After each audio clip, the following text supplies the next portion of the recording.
Yeah, today we're going to talk about the Zionist movement and the creation of the State of Israel. I have here Ben-Gurion reading the Declaration of Independence of the State of Israel. This occurred in Tel Aviv on the 15th of May, 1948. You can see above him is the portrait of Theodor Herzl. We're going to discuss him. And of course, flanking him are other individuals who are part of the interim Israeli government that exists at this time.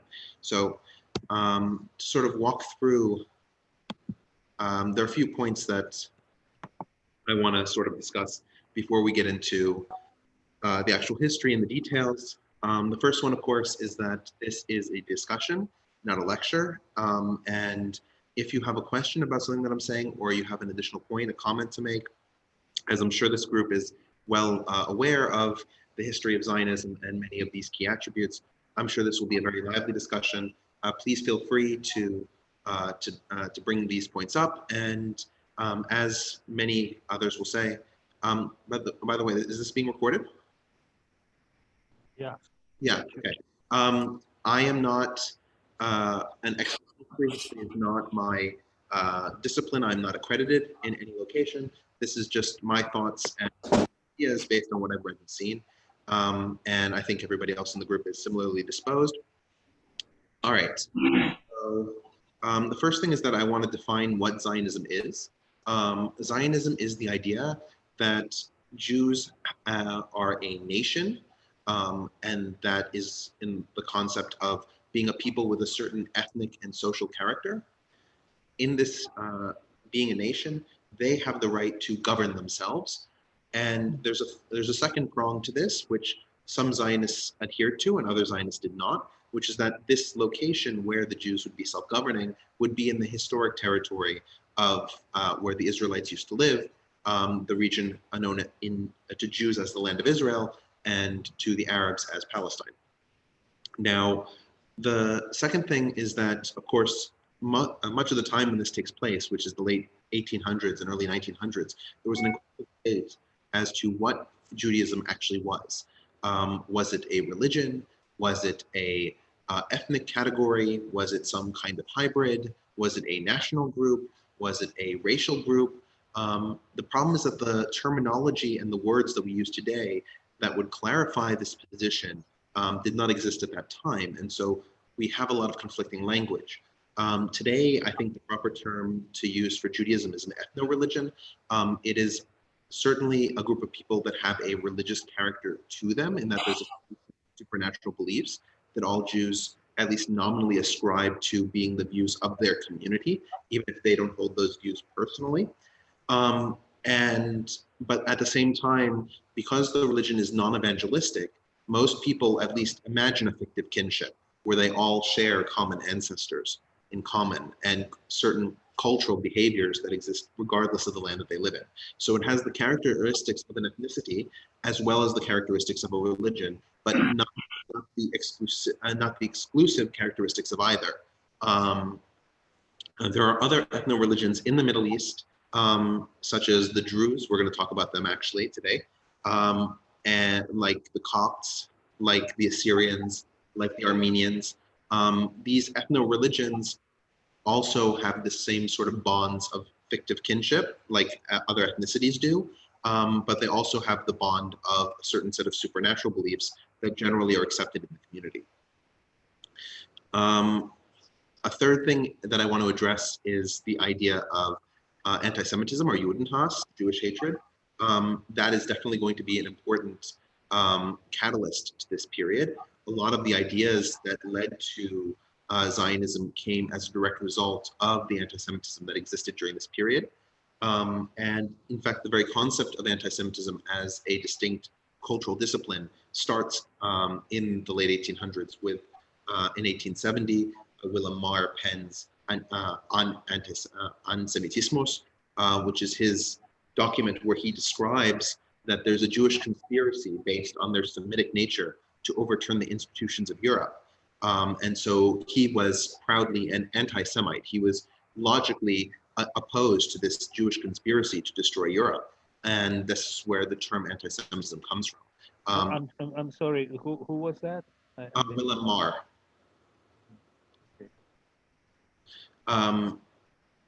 I don't remember if it's the Dutch spelling or the German spelling.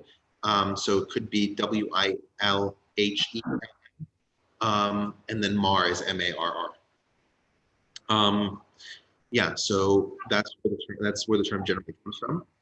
Now, one of the other things that I wanted to address is the terms Ottoman Palestine and British Palestine, mandatory Palestine, nation of Palestine. These are all different terms, but I'm using them only in the sense that they refer to different chronological times for the same piece of land. Now, if you look at the map on the right-hand side, you see how the Ottoman states were divided after the Tashkili Vilayat Nizamesi of 1864. Now, this was an Ottoman land reform. Before this, the Ottoman Empire was divided into eyalet. Eyalet are state-like units, and the eyalet were reformed into vilayat, which were all the vilayat were in turn divided into sanjaks, and the sanjaks were further subdivided.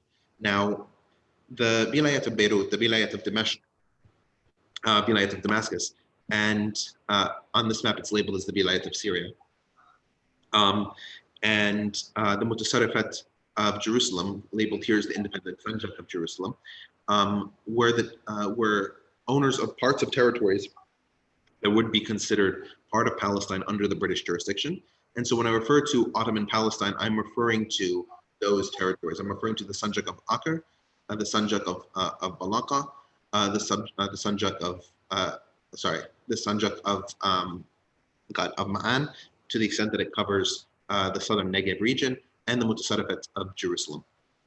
Of course, you can see on, sorry?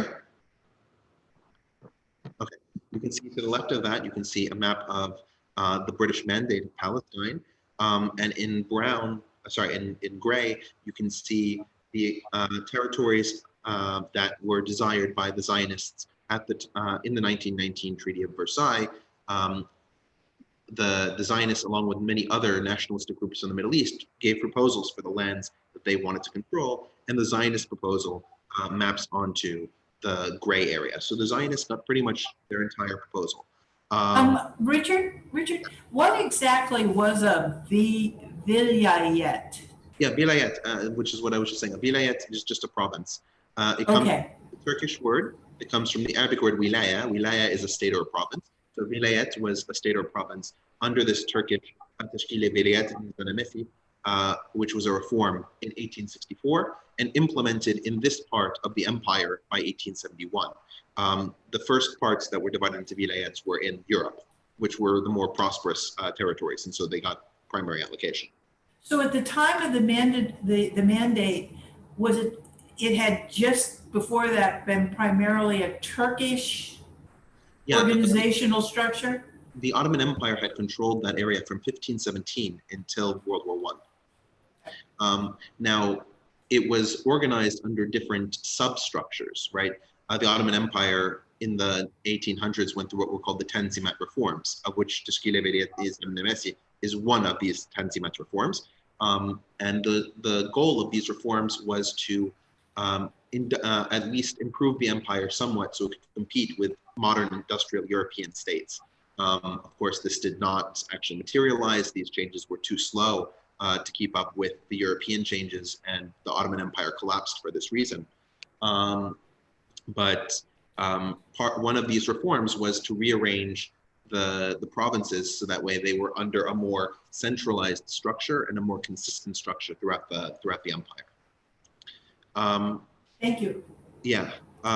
One of the other things that I want to talk about is that usually when we talk about Zionism, we talk about the Ashkenazi Jews, the Jews of Europe, right? The Jewish world sort of breaks apart in two. You have the Jews who moved up into the Rhineland area between France and Germany, developed into a community there, then moved east to Poland, and really expanded in that Polish, Russian, Ukrainian area. And these are called the Ashkenazi Jews. Then you have the Jewish population that existed across North Africa, the Middle East, and Spain. And then when the Jews were expelled from Spain, that Spanish Jewish population resettled again into North Africa and the Mediterranean coast and the western coast of Turkey and Greece. These populations are called Sephardic Jewish populations. And within the Sephardic world, you have those Jews who are not directly connected to Spain, those who are, we can say, indigenous to the Middle East or indigenous to North Africa, and not from those Spanish emigres, and those are typically considered by the Israeli government to be Mizrahim.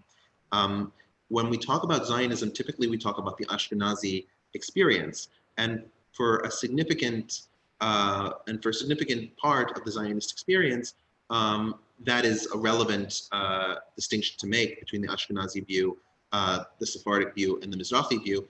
But I want to show in this presentation that actually Sephardim and Mizrahim were part and parcel of the Zionist movement. They were involved in all of the same ways that the Ashkenazim were involved, just to a lesser degree. And that without their contribution, the Zionist movement would not have worked. Question, Richard? Sure. Mitzrayim, is that the same? Is that the same as the Hebrew word for Egypt? No, Mitzrayim and Mizrahim are two different roots, right? The root for Mitzrayim, the root is Matzer, M-C-R. The root for Mizrach is Zerache. So it actually, yeah, the Z here is a different letter, as well as the H not being present in Mitzrayim. So no linguistic relation. Mizrahim means those of the East. What does it mean, those of what? Those of the East. Oh, those of the East. Yeah, because the Middle East is further east than Europe. That was the idea. Also, it's important to note, Richard, I'm sorry to adding to it. Yeah, no. Like particularly like, for example, after the Babylonian, so to speak, exodus, a lot of the Jews went in several spread in different directions. And, for example, Bukharian Jews, which is, I'm descendant of Bukharian Jews, we're called Sephardic, and we're essentially what it should have been called not Sephardic, but the reason we are Sephardic is because we basically were converted into the Sephardic view because a much stronger wave, Ashkenazi and Sephardic, two much stronger waves than any other Jews that were available as far as I'm concerned. And yeah. I mean, the Bukharian community in particular, when the Jews left Spain in 1492, the thing is that prior to that, there had been a lot of Spanish Jewish influence on the other communities of North Africa and the Middle East, and even as far east as Uzbekistan, which is where Bukhara was. When the Spanish Jews were forced to flee, there were a number of Spanish Jews who went to Bukhara, and because of their prestige relative to the indigenous population in terms of the view that their Judaism was of a superiorly educated quality, their traditions became part and parcel of the Bukharian traditions, and overwrote in a certain way some of the more indigenous Bukharian behaviors and rituals. But wasn't, Spain didn't become Spain until 1492, right? Spain was like independent. Yeah, it was Castile and Aragon. Yeah. I'm talking about the places on the Iberian Peninsula. Richard, what about Iraqi and Persian Jews? Would they be fall under Mizrahi? Or? Yeah. Just to be clear, almost all Mizrahi Jews, if you ask them what kind of Jew they are, they will tell you that they are Sephardi, at least by right, R-I-T-E. They are Sephardi by right. The Mizrahi designation was a designation given to them by the Israeli government to distinguish them from European Sephardim. For example, Jews from Bosnia or Jews from Greece were typically Sephardim as well, but they had a different sort of intellectual and cultural baggage than the Jews from North Africa and the Middle East because they hadn't lived under Islamic sovereignty for the last 200 years or so. But a lot of Jews today, in the same way that gay was a negative term that was applied to individuals who are homosexual, but then they reclaimed that name and made it a positive definition for themselves. A lot of Mizrahi Jews have reclaimed this term and sort of made it a positive view for themselves. in that sort of meaning. I consider myself one of those people that sees Mizrahi in a positive light. My family's Iraqi, and we don't claim connection to Spain except what perhaps genealogical documents might show. Then, with regards to language, I'm going to try to do as much English as possible. A lot of these names only exist in Hebrew or only exist in Arabic. I will give informal translations if there are informal translations to give. I'll give formal translations if these things have names in English. If I use a Hebrew or Arabic word and it's confusing, please tell me, and I'll translate it as best I can.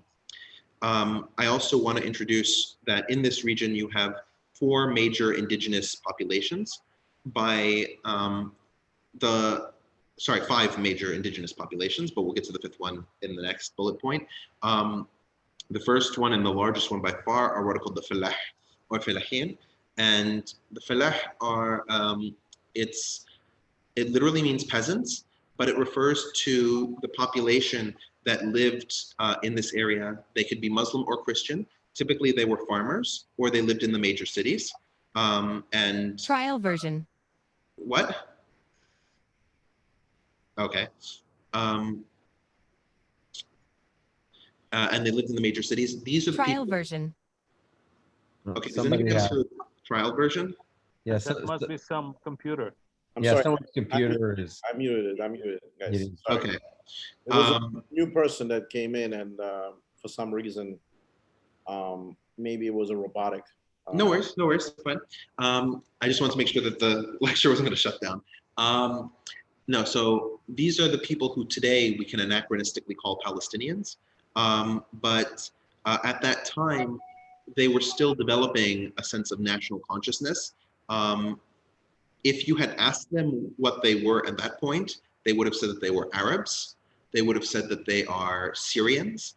They would have said that they are local people. They would say that they are Ottoman citizens. They would say a lot of different things, but the term Palestinian was still something that they had not gravitated towards as a single marker of identity. The irony is that the Zionist experience in Palestine, in mandatory Palestine, was what led to them taking that name. But at this point, they weren't that. So you have the Falahin, and the Falahin are quite numerous. If we look at the censuses from the late Ottoman period and from the early British mandatory period, we see that the population is roughly 500,000 Falahin in the territory, of a total population of 600,000 in 1917, for example. Now, you also have other minorities. You have the Druze. Now, the Druze are to Islam what Mormonism is to Christianity. It is an offshoot of Ismaili Shiite Islam with elements of Gnostic Christianity and other rituals of their own. It developed roughly about 1,000 years ago, primarily in Egypt, and their religion, because of the prohibition in Islam on modifying the religion and increasing its increasing the number of prophets or complex members, the Druze religion relied on what was called dissimulation or taqiyya to hide the true tenets of their faith. We have parts of the Druze holy book called Rasail al-Hikmah, or the Epistles of Wisdom, and in this book it describes a sort of Gnostic tradition grafted somehow onto an Islamic substrate. However, still to this day, the Druze do not discuss the true tenets of their religion, and even within the community, it is divided between 2 groups of members. You have the uqad, or the wise knowing members, and the juhal, or the ignorant unknowing members. The juhal. Richard, how do you know this stuff? I mean, is this stuff that's generally known, or is it it really sounds like intimate knowledge? No, this is the basic level of Druze. It would be like saying Judaism is a religion where Abraham is the patriarch, and They have 12 tribes, of which 10 no longer exist. Like it's this level. This is, yeah, I mean, if you spend any time at all living the there, Druze, yeah. you'll just know like the breakout of Lebanon just by itself, and then that just allows you to have this type of knowledge, basically. Yeah. So in order to become an uqal, a person, an akil is singular, but in order to become uqal, you have to be at least 40 years old, very knowledgeable in the tradition, very insulated in the community, and only then are the true secrets of the Druze religion revealed to you. So most Druze don't know beyond pretty much what I've described about their own religion. They don't know that much about their own holy books, and they only know sort of the general sense of their tradition. But because Druze is a clear modification of Islam, they have had an antagonistic relationship to a certain degree with their falah neighbors, especially their falah neighbors who happen to be Muslim. And this would go in waves. So there are definitely times when the Druze have much better relations with Muslims, and there are times when the Druze have much worse relations with Muslims. But this was definitely something that Zionists, when they came to the land, noticed immediately, that the Druze were operating semi-autonomously from these falah. The next category are the Bedouin. The Bedouin are almost all Muslim, but they live a nomadic lifestyle, right? The falah live on farms or in cities. The Bedouin do not live in farms or in cities, and they're Richard, I'm not catching that word you're saying. They're finette neighbors, or no falah. Yeah. See how it says falahian? Finakian. Let's see. No. F-E-L-L-A-H. Okay. Yeah, falah. And what does that mean? It means peasant. Peasant. They're peasant neighbors. Okay. But as I was describing, the Falahian are Arabs who were living on the land. Either they're farmers or they live in the cities, right? Anachronistically, we would call these people Palestinians, but at that time they didn't have this identity yet. They were still developing this identity. So they were not, kind of by definition, Fellahin, Druze, Bedouin, or Circassians. No. They were, like if you talk to a falah, he would identify as an Arab, he would identify as a Syrian, he would identify as a person living in that area, he would identify as an Ottoman subject. But if you said, are you a Palestinian? That would just sort of ring kind of strangely to him, in the same way that if you asked somebody from Arkansas, are you an Arkansian? They would be like, maybe. Like it's just like a weird way of what was their theological orientation? The falah could be Sunni Muslim, they could be Christian. Generally, if they were Christian, they were Greek Orthodox. But yeah, either Sunni or Greek Orthodox. Okay, so it's primarily socioeconomic. They were absolutely okay. Absolutely, and that's sort of the fundamental distinction between the falah and the Bedouin, right? Because the Bedouin are nomadic people, whereas the falah are settled. But the Ottomans never regarded Palestine as a administrative unit. They never had this thing called Palestine as an administrative unit. That's why I showed you the map of the Sanjaks after the Tashkili Vilayat Isa ibn Messi, where you can see all of the different vilayat, which there are two vilayat really that operate in this region, which are the vilayat of Beirut, right, and the vilayat of Damascus, which is labeled here as vilayat of Syria, but it's the same thing. The second unit is, if you look in the center of Palestine, you see, how is it labeled here? You see the independent Sanjak of Jerusalem. It was called the Mutasarrifat in both Turkish and Arabic.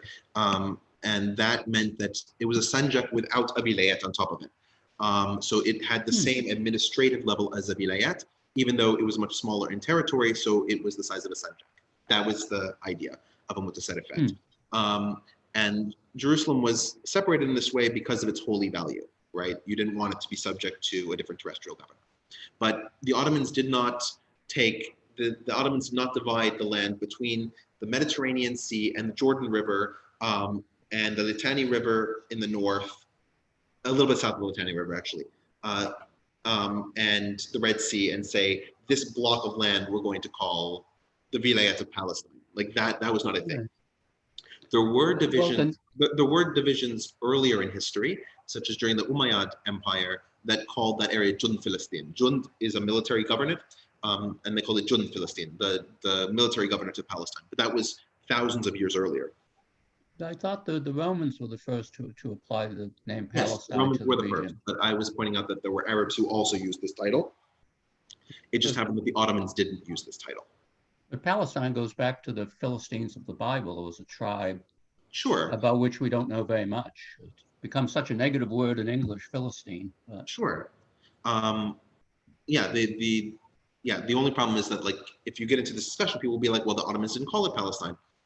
This was this was the Sanjak of Akkad. And I was like, well, yes, this is the Sanjak of Akkad, but like, just to clarify all the terms that I'm using and what's going on here, because there's a lot of depth to this, right?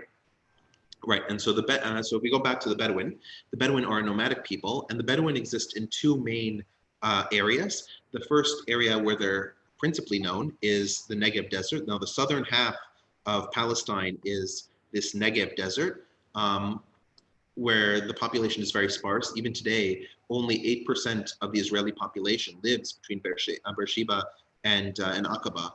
Well, in Israel, the city is Eilat, but between that area is only 8% of the Israeli population, even though it's about half of the land territory. And the majority of the population that lives there are the Bedouin. There's a second group of Bedouin that live in the northern area of the Mandate of Palestine, and it's the area between the city of Acre, which is on the northern coast, and you can see the city of Nablus, which is in the West Bank today. That area is called the Jezreel Valley, and that is actually a larger population numerically of Bedouin that also live in that area, where it is not desert, but they are nomadic. And so there were numerous historical clashes between the Bedouin and the Falah over land usage, ownership rights throughout the Ottoman period. Again, the Zionists will notice this relationship.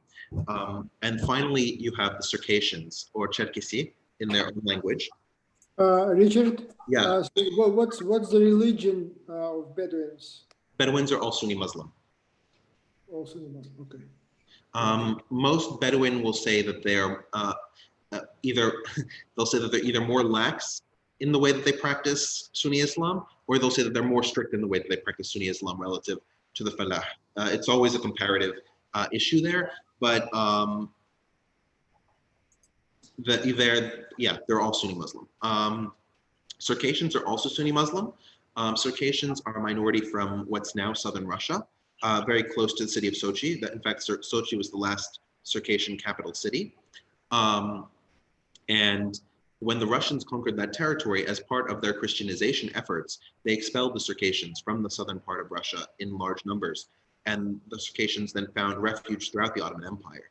The population of Circassians in Palestine is very small. We're only talking about a few thousand. Today, the number is 4,000 Circassians.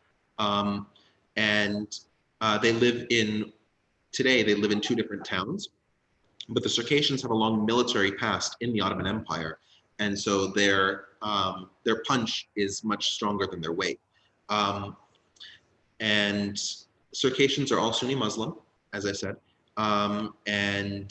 but they're distinguishable because they have their own language, which is a Northern Caucasus language. It's unrelated to any of the languages of the Middle East, and they are significantly paler in complexion to most of the people from the region.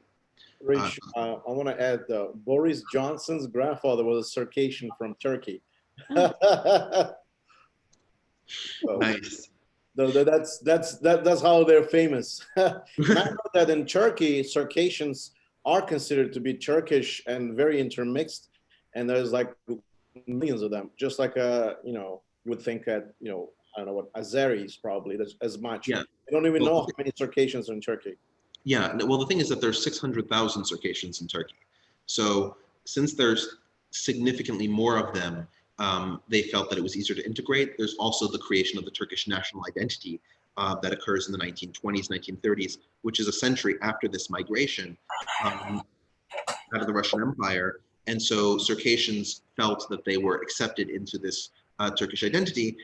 because this Turkish identity was created to mix together the indigenous Anatolian and Thracian populations with the Muhajir, or the immigrants from the Balkans, from southern Russia, and from other areas that had come into Turkey.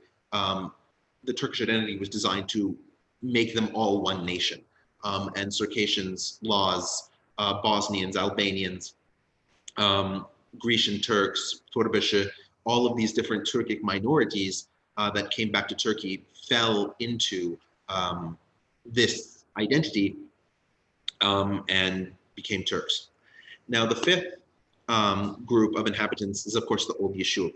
Yishuv is the Hebrew word for settlement. And the Old Yishuv refers to those Jews who were living in the territory of mandatory Palestine before the first Aliyah. So the first Aliyah begins in 1881. So we're talking about the Jews who were there before 1881. Now, the Old Yishuv has two major components. It has the Jews who were there for 2,000 years, never left, never exiled. When Titus came in 70 CE, burned down the second great temple of the Jews and expelled them from, expelled the Jews from Jerusalem, there were Jews who lived in other cities in the territory. They were never large in number, they were never the majority of the population, but they did stay there. After the expulsion from Spain, there was an influx of Sephardic Jews who came and moved into the area. And periodically Jews would come to die in Israel. There was this idea that dying in Israel was a sacred act and that being buried in Israel was a sacred act. So they would spend their last years making their way there and then die there. But only the Sephardic community and the Mizrahi community formed the Old Yishuv. There was really no Ashkenazi community until the migration happened. And that migration is called the New Yishuv, right? These are the new populations of Jews that were settling the area. And of course, there are naturally going to be tensions between the Old Yishuv and the New Yishuv as Zionism progresses, because the goals of these two communities are not necessarily the same. I also, before we moved on, wanted to talk about the theological ban on resettlement. So within Judaism, throughout the historical period, the rabbis were quite clear that a return to Israel is not something that is acceptable. And they point to the Talmud. In Ketubot 111a, you can see that there is what's called the promise between the nations, meaning the non-Jewish peoples, between the nations and the Jews. And the promise between the nations and the Jews was that the Jews do not have the right to reassemble in Israel until the time of the Messiah. The Messiah will bring the Jews back into Israel. And then the nations have an obligation not to persecute the Jews too severely, but the Jews are required to live among the nations. So a lot of rabbis held that to agitate for a move back to Palestine, except under the moment of the Messiah, would be a violation of Jewish law and belief. Zionism, of course, will change this perspective. The Holocaust also has a lot of moving power here, in that many rabbis acceded to the fact that now the Gentiles had broken their requirement to not persecute the Jews too severely. So the theology, of course, changes during this period, but as a general rule, this is why we don't see Jewish attempts to create a state of Israel, 700 years ago or 1300 years ago or whatever. It's not that Jews didn't want to go back, it's that Jews didn't believe they were allowed to go back, religiously speaking. Richard, a question. Of course, in the Old Testament, I think as you referred to, there were all of the Israelites were descended from the 12 tribes, or divided into 12 tribes, descended from the 12 sons of Joseph. 10 of those disappeared. And you were 12 sons of Jacob. 12 sons of Jacob, sorry, quite right. So 10 of those disappeared, so you were left with the tribe of Judah and the tribe of Israel, which I guess sort of... No, Judah is, when people say Israel today, they're referring to Judah. Right, but there was a second... Benjamin. The two tribes that were left, Benjamin and Benjamin. Okay, does that distinction, does that division still have any meaning today? The distinction, the thing is that Benjamin was a very small tribe, so it was completely assimilated away. So most people sort of consider the second tribe to be Levi, because even though they weren't a tribe in the sense that they were not allocated land, they were a distinct inheritance, right? The Judah is one son, Levi is a different son, so these are two different sons. Therefore, they theoretically represent two different tribes. Levi wasn't granted land; they were granted the priesthood, so they weren't considered one of the 12 tribes. And Joseph's two sons were each considered a tribe. That makes 12. But given the removal of all those other tribes from existence, Levi was sort of given that left up. Now, because Levi had a historically spiritual duty, in synagogue services, there is a distinction between the role played by the Levis and the role played by Israel or Judah descendants. And these are certain things like there are certain blessings that only the Levis can give. There are certain Torah recitations that only the Levites can take. But from a political perspective, it's actually the opposite. From a political perspective, the line of kingship passes through David. David is a Judahite. So if there were to be a messianic kingdom would necessarily be from a Judahite, not from a Levite, right? Because the descendants of David are a subset of the descendants of Judah. Therefore, it has to be a Judahite who would be the king. But other than these particularized caste distinctions in the religious sphere, there is no actual day-to-day distinction between Judah descendants and Levi descendants. And Richard, the messianic belief, is that common to all Judaism, or are there Jews that believe in the Messiah and Jews that don't?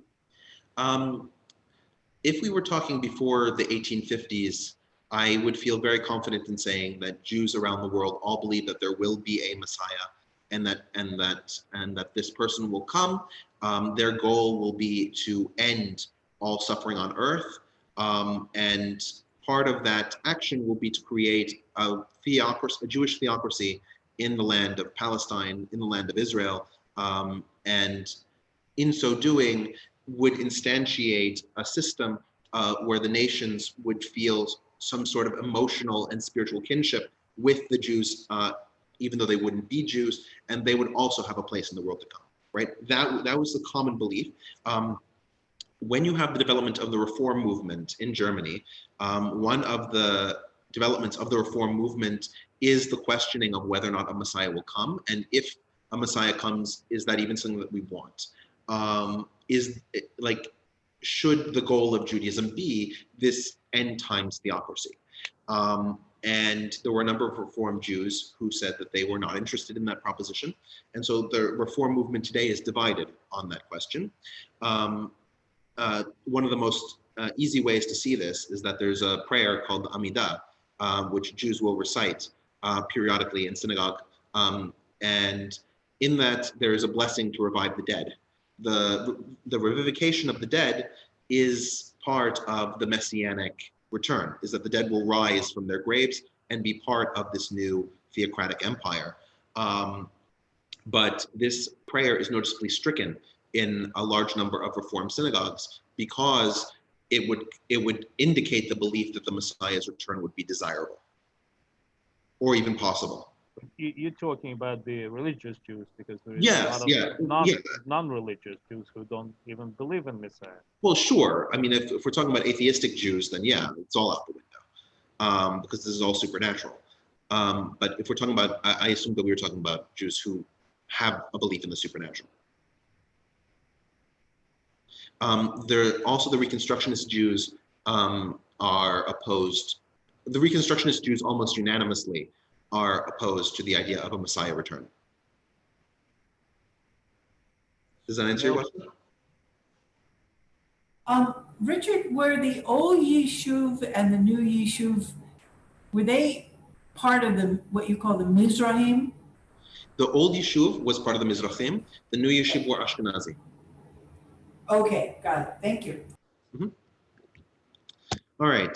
So now, I was never able to get this distinction. So it's interesting. Levi is obviously, separated from in religious services from Kohanim, right? Kohanim. No, Kohanim are a subset of Levi. Subset of Levi. But what's interesting, I never understood that. Within the Caucasus, Georgian Jews. Go ahead. Sorry. No, the Kohanim are descended from Aaron, the brother of Moses, right? Aaron himself was a Levi, and so all Kohens are Levis, but not all Levis are Kohens, right? In the episode in the book of Numbers with Pinchas being the grandson of Aaron, Pinchas kills a couple who are, it's an interracial relationship between a Midianite woman and a Jew, and he kills them because the relationship has led the Jew to profess idolatry. God rewards Pinchas for this act by saying that all the descendants of Aaron forever will be priests, and they will have a specific designation and a specific role in the Jewish service.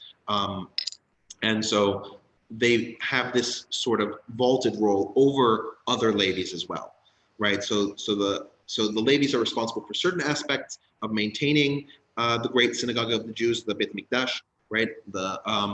And they're responsible for several rituals and behaviors, but it is the Kohen who is responsible for actually running the service and officiating. I mean, the Levi have a big symbolic role because they have a role specifically in Torah. So right. They're kind of like they're like a religious shock troop. They are the ones that rally to Moses in the incident with the golden calf and carry out a massacre. Those are the Levi, not the Kohanim. Right? No, that's what I'm saying. I'm saying the Levites. That's who the Levites were. Right. Right. And then later on, the Levites were spread throughout all of the other tribes because, as you said, they had ritual responsibilities, and there's frequent reference to them being really suffering in bad times. Yeah. Because they were dependent on largesse. Absolutely. They didn't themselves have land. They didn't produce agriculture. Yeah. All right. So now that we've sort of covered our major bases, the first thing I want to talk about is Proto-Zionism. So these were all sort of movements or ideas or things that were going on historically that were geared towards creating a Jewish presence in the land of Israel, in Palestine, but were not connected to the current Zionist movement. And the first one I want to talk about is Shabbatai Tzvi. You can see Shabbatai Tzvi on the left-hand side. He was a Jewish rabbi from the Ottoman Empire, and he went around in the 1660s. He was believed to be the Messiah, and he reportedly performed miracles, either by his own report or by the report of others. And there was a significant portion of the Jewish world at the time that he was living that believed that the Gregorian year 1666 would be the end of times. And therefore, the fact that this Shabbatai Tzvi showed up right around that 1666 year meant that he would be the one to create this theocratic Jewish state in the Holy Land. You see a large wave of immigration from Europe to Palestine, specifically believing that Shabbatai Tzvi will lead an insurrection against the Ottoman Empire and therefore proclaim the end of days. The Ottoman authorities, of course, are aware of this belief, and so they arrest him. Once he's arrested, he is given the choice between either being killed and executed for being a traitor to the Ottoman state, or to accept Islam and piously convert. He chooses the latter, and so when he becomes a Muslim and converts, only his most loyal followers stay with him. These people also convert to Islam and are called Danme, and they still exist in certain parts of Western Turkey. But the relevance to us is that during his preaching period, roughly 15,000 Jews moved to Palestine. So it's not that such movements were impossible, but Jews had to believe that it would be theologically viable. A similar situation occurred in the 1840s. You can see on the right-hand side of the screen, Yehuda Alkalai. Yehuda Alkalai was a Sephardi rabbi from Bosnia. He lived in Sarajevo, which was at that time part of the Ottoman Empire. Yehuda Alkalai believed that he was living through one of the torturous periods of Jewish history. He was born in the 1820s, and in 1840 you had what was called the Damascus blood libel. This was the first time that there had been a blood libel case in the Middle East, right? Blood libels were quite common in Europe, and this was a situation where Jews were accused of killing a Christian boy and using his blood to make their matzah, or Passover unleavened bread. And so Jews throughout Europe from around the year 1000 onward were quite familiar with these blood libels. However, in the Ottoman Empire, this was not something that had ever occurred. And one of the interesting things to note, right, is that this is in 1840, is when you start to have a large amount of European imperialist developments going on in the Middle East, not colonization at this point, but high-level interactions and trade. And also that the targets of the blood libel are still Christians, even though this is the city of Damascus, where the majority of the inhabitants are Muslim. So based on the fact that this occurred in 1840, Yehuda Alkalai believed that by 1939, 100 years after this blood libel, would be the end of days. And if Jews did not begin to return to Israel in large numbers, at that time in 1939, a great horror would occur in the Jewish world. And so he decided to put together funds, campaigning all throughout Europe, trying to get Jews to settle in Palestine. Another rabbi from the Ashkenazi side, who was from what's now Poland, at that time it was part of Prussia, was Tzvi Kalisher. You can see him on the left-hand side. Tzvi Kalisher set up a number of different funding mechanisms and organizations designed to promote Jewish migration to Palestine. He believed similarly to Yehuda Alkalai that the future of the Jewish people, that their redemption was close, and so it would be necessary, in a theological sense, for more Jews to go to Israel to support the Messiah, which is to come.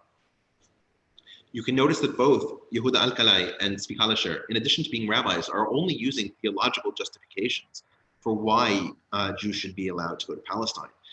There is no mention of a Jewish ethnicity or any of the other hallmarks of Zionism that we will soon see. But didn't you say that they were forbidden from returning back? Right, they were forbidden from returning until the Messiah comes.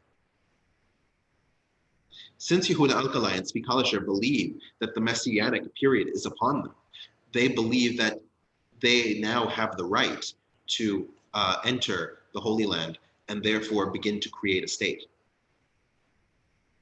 So whatever, in other words, they thought the Messiah was coming imminently. Yes, right. Yehuda Alkalai believed that the Messiah would come by the year 1939, right? So he thought that this was happening. It's the same way that, for example, we have these cults in the United States, right? The aliens are going to come on November 7th, 2012, right? And then they're going to wait out there, and we need to do the preparations because, like, it's going to happen. Yehuda Alkalai was exactly this kind of person. He believed that it was going to happen, and he actually moved to Israel with his wife, and that's where he ended up dying. But he fervently believed this, and he went around all of Europe. And unlike the negative reception that Zionists would soon receive when they started going around asking for collections for reasons that we'll talk about, he was not hounded out of synagogues because he made a very theologically Jewish argument as to why returning to the Holy Land was acceptable and desirable. Richard, did you say he moved to Israel? He did. But there was no Israel then? Sure, he moved to Ottoman Palestine. To Jerusalem? I believe he lived in Jerusalem, yes. Okay. If he didn't live there, he lived in Sfat, which is a city in the north. But okay. Okay, I'm sorry to be pedantic. I just wanted to be clear. Yeah, no, since he was an Ottoman citizen, right? He was born in Sarajevo. Bosnia was part of the Ottoman Empire at that time. It was very easy for him to move from Sarajevo to Jerusalem. It was the same country. Now, in the middle, you may be wondering why I have Christian individuals. And this is because there were Christian movements for Zionism as well. You can see the Siege of Acre, which was a military attack by Napoleon Bonaparte. He had just conquered Egypt and fought the successful Battle of Jaffa. He moved up the coast and besieged Acre, where the Mamluks were defending the territory. Now, he held that siege from the 20th of March to the 21st of May in 1799, before needing to relieve his troops and go back to France, defeated by the Mamluks.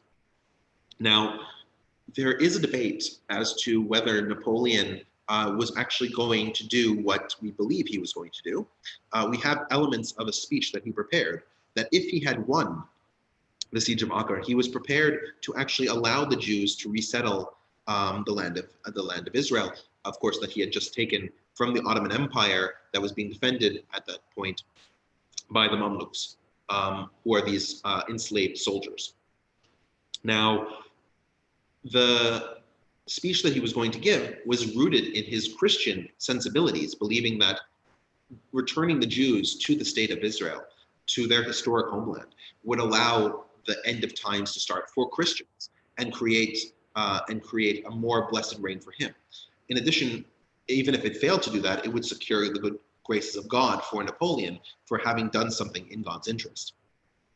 So we also see the British Christian Zionist movement, which starts in the 1820s.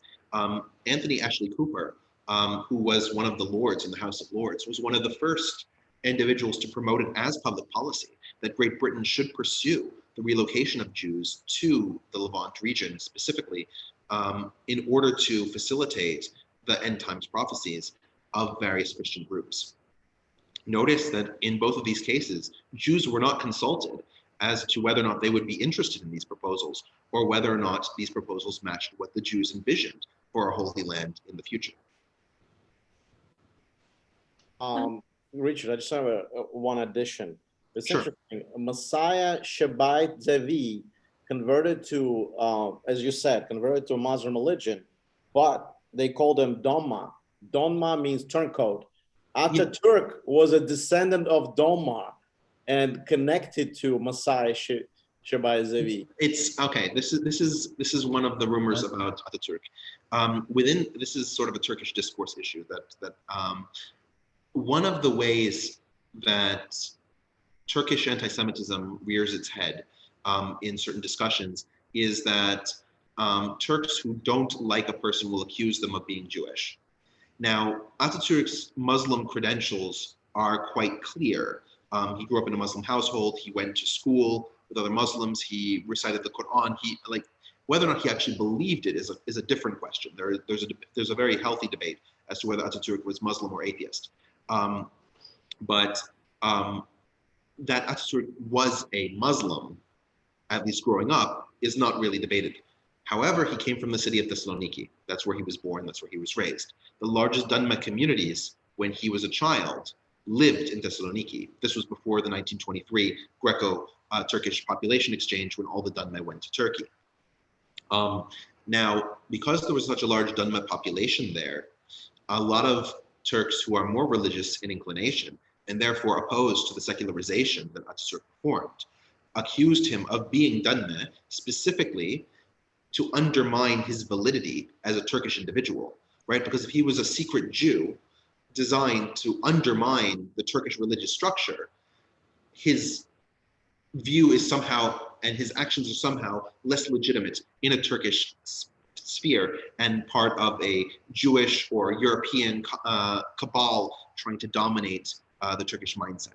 So, yeah, it's exactly like JFK and Catholicism. It's the same.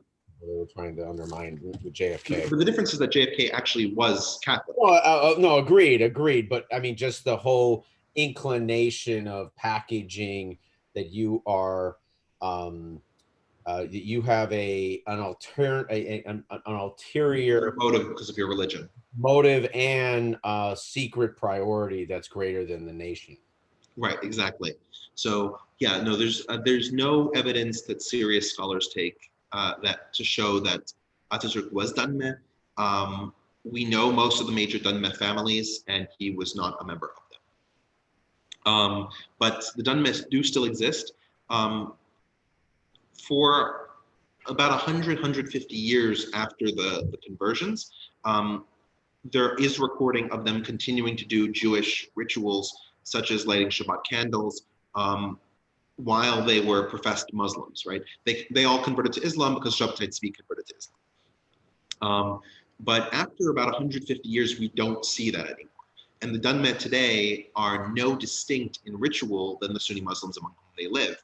However, because they know what their ancestry is and they know their family names, they know that they are Dunmet. And they do face a certain degree of discrimination in Turkey today.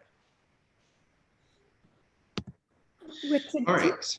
I'm sorry, can you clarify, this guy Ashley Cooper and Bonaparte were trying to allow for the end times, the Christian end times, you said? Correct. Correct. So in other words, Christians also had an end times plan? Everybody's got an end times plan. These were the first two cases in actual enacted political policy, as opposed to just religious musings. Because like Oliver Cromwell also had had musings about this, but he never actually did anything.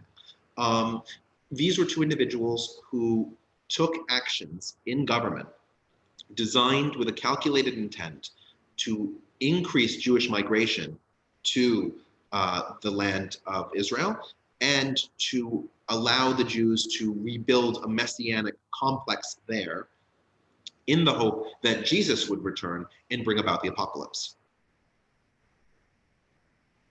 Well, why would you want Jesus to be apocalyptic?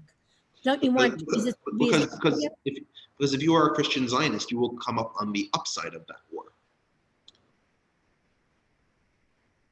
I mean, interestingly, the consensus of modern scholarship is that that's who Jesus actually was. He was an end timer and predicted the end of days to happen within the lifetime of his disciples.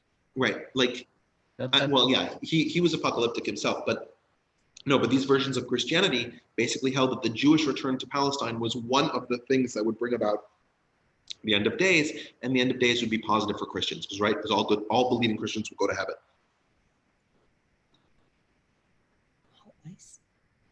Yeah, Christianity has always had an unhealthy obsession with the Jews. It just goes back to the origin of the Christianity as a Jewish sect, an apocalyptic sect, and they decided to admit converts, and they were wildly successful. So, but there's always this, Christians still read the Old Testament. It's really quite weird when you think about it. You would think a new religion would just eliminate the old scripture, but Christianity did not. And so, I mean, throughout Western history, you could argue the U.S. was founded by very Judaistically minded Puritans in New England. Yeah. I mean, they gave their kids Jewish names. Increased Mather, that's just a translation of Joseph. Yeah, no, the Puritan idea of building a city upon a hill is a very Jewish idea. Yes. And it's a recalling of Jerusalem, which is itself a city on a hill. Just a comment, yeah. The coming of the Messiah and the end times, there's a version of it in the Old Testament and a version of it in the New Testament in the book of Revelation. So it's in both places. And the New Testament, the Revelation, is sort of based on the Old Testament coming of the Messiah. But as you said, the Old Testament Messiah is going to reestablish the kingdom of Israel on earth, whereas the New Testament, Jesus, the second coming of Jesus, is going to establish the kingdom of heaven. And everybody goes, well, all good Christians will go to heaven, and the Jews will be destroyed in the Christian end times. But that co-optation of those religious names is really very fundamental. I mean, my grandmother, who's from Mexico, Catholic, I was named Aaron. I mean, she's the one that named me Aaron. Everyone always thought it was like, oh, all my Jewish family I must have in Europe. It was like, no, she was really, really, really religious.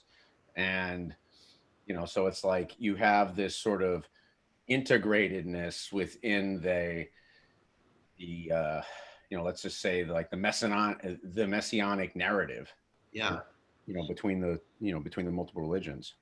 Well, at least, I was going to say in Judaism we have an expression, the voice of Aaron, and you definitely have it. No, it was this idea that Aaron was a great speech giver, able to really inspire charisma in people, all these kinds of things. Anyway, so the next part is we sort of have to sort of switch gears for a second and talk about Jewish developments in Europe. And the biggest Jewish development that's relevant to us is the development of the Haskalah, or the Jewish Enlightenment. And the people who participate in the Haskalah are called maskilim. Right, Haskalah is a Hebrew word, so that's why the noun related to the noun has an M. So yeah, the Haskalah and maskilim. And Haskalah literally in Hebrew means intelligence or mindfulness. And the Haskalah was this large movement that really started with Rabbi Moses Mendelssohn. You can see him in the right-hand side picture in the red. He's debating there with Johann Caspar Lavater, who was a Swiss Swiss Lutheran. The two of them remained close friends, but in this particular debate, they were debating whether or not the Jew can be a good citizen of a Christian country without converting to Christianity. Lavater was dubious that this is possible. Mendelssohn believed it to be eminently possible. And this entire debate is summed up by the word Judenfrage, or Jewish question, right? This idea that could Jews have a place in a European state? Now the members of the Haskalah, these maskilim, all believed it to be yes, that it could be done, because they believed that the science, math, poetry, linguistics, all of these developments of Europe, all these educational developments were also applicable to Judaism. And so Judaism could modernize in the same way that Europeans had modernized. They could live among Europeans as Europeans with no distinction between them, with the exception of I go somewhere different on Sunday, right? So you have this sort of tension, right? You have the religious community where these maskilim are originally coming from. Most of them grow up as religious Jews and become increasingly secular as they become older. Moses Mendelssohn remained a religious Jew throughout his life, but some of the other members of the maskilim even become atheists. So you have a variety of different results. Like, for example, Baruch Spinoza was considered part of the Haskalah, and Baruch Spinoza is a pantheist by the end of his life, right? He even gets ostracized and excommunicated from the Jewish community. So you have this variety of perspectives, but they all believe that Jews have a place in Europe and can work with European culture and European values and be contributing part of European societies. Maskilim begin to write major newspapers across Europe, especially in Eastern Europe. Now, in terms of timeline, they're slightly delayed from the Enlightenment, which has led a minority of thinkers to say that the Haskalah movement is more of a romantic movement than perhaps an enlightened movement. But in either way, it's using these scientific views of thought, of reasoning, of jurisprudence to determine what the future of the Jewish people holds and how to best organize. Now you can see the image, for example, in the center, where you can see a grandfather who's dressed in traditional Jewish clothes, and his son and his son's wife dressed in more modern European clothes. Dress was always a common marker for Jews of religious identity and personality. And this is a postcard from Ukraine. So you can see how the Haskalah was affecting, in particular, this family, right? That the younger generation, the generation of the parents as opposed to the grandparents, was already wearing modern European clothes, jackets, top hats, and dress. Because they considered themselves integrated in a certain way with European culture, despite the fact that where they were going, right, was to the synagogue, not to the church in the background. You can also see Sefer Elim, which is a book on geometry and advanced mathematics. If you look very closely, you can see that it's delimited in Hebrew, right? Because Hebrew is a language that almost all Jews across Europe can understand. They may not be able to speak it, but they can understand it. the language that they spoke was Yiddish, which was also a Jewish language, denominated in Hebrew letters, but if it was spoken, would clearly be a dialect of German, as it was when it was spoken. I thought women did not learn Hebrew at this Women time. didn't learn to read the holy texts. Oh. Women could read Hebrew. And of course, one of the developments of the Haskalah was allowing women to read religious texts as well. There was no reason why, according to the Maskilim, that women should be deprived of this knowledge. On the left-hand side, to this point, you see Eliezer ben Yehuda and his wife Hemda. Hemda was responsible in many aspects for both proofreading Eliezer ben Yehuda's work, and after he died, she actually continued to publish works based on his work and completing his unfinished works, because she understood the theories that he was using. I mean, his biggest contribution was linguistic.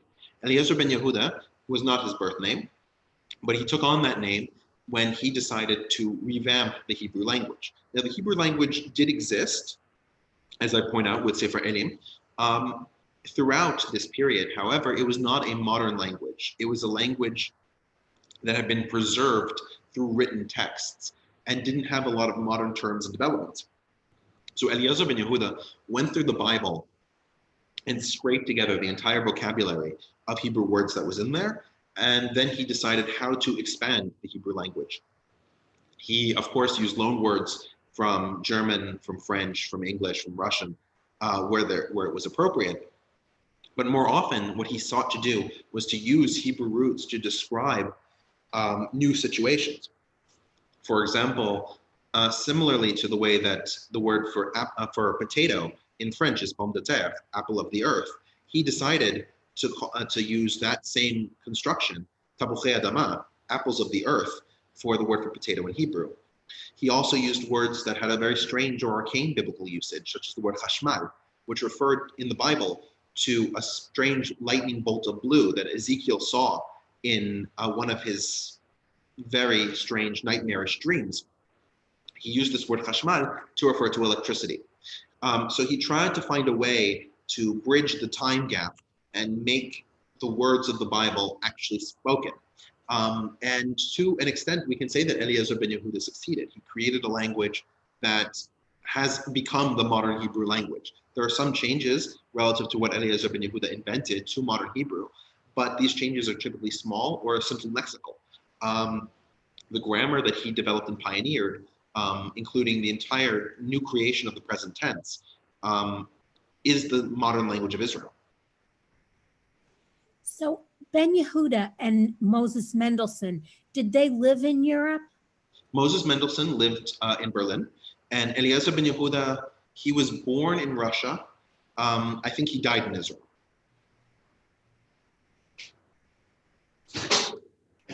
Richard, what years are we talking about? Moses Mendelssohn is the 17th century. Eliezer ben Yehuda is the turn of, like, the end of the 19th century. These people were not living at the same time, but this was a movement that stretched from Moses Mendelssohn all the way through the present. There are still people who are maskilim, although they typically don't use that phrase because the majority of Jews are in this vein of modern, scientific, and progressive. Even the majority of Orthodox Jews are what are called modern Orthodox, meaning that they accept certain elements of the scientific and general worldview. They just believe that the Jewish religious importance is more important than, for example, an efficiency loss from not working on Shabbat, right? That the values of Judaism are more important than the values of modernity, but at the same time, you should still learn, right?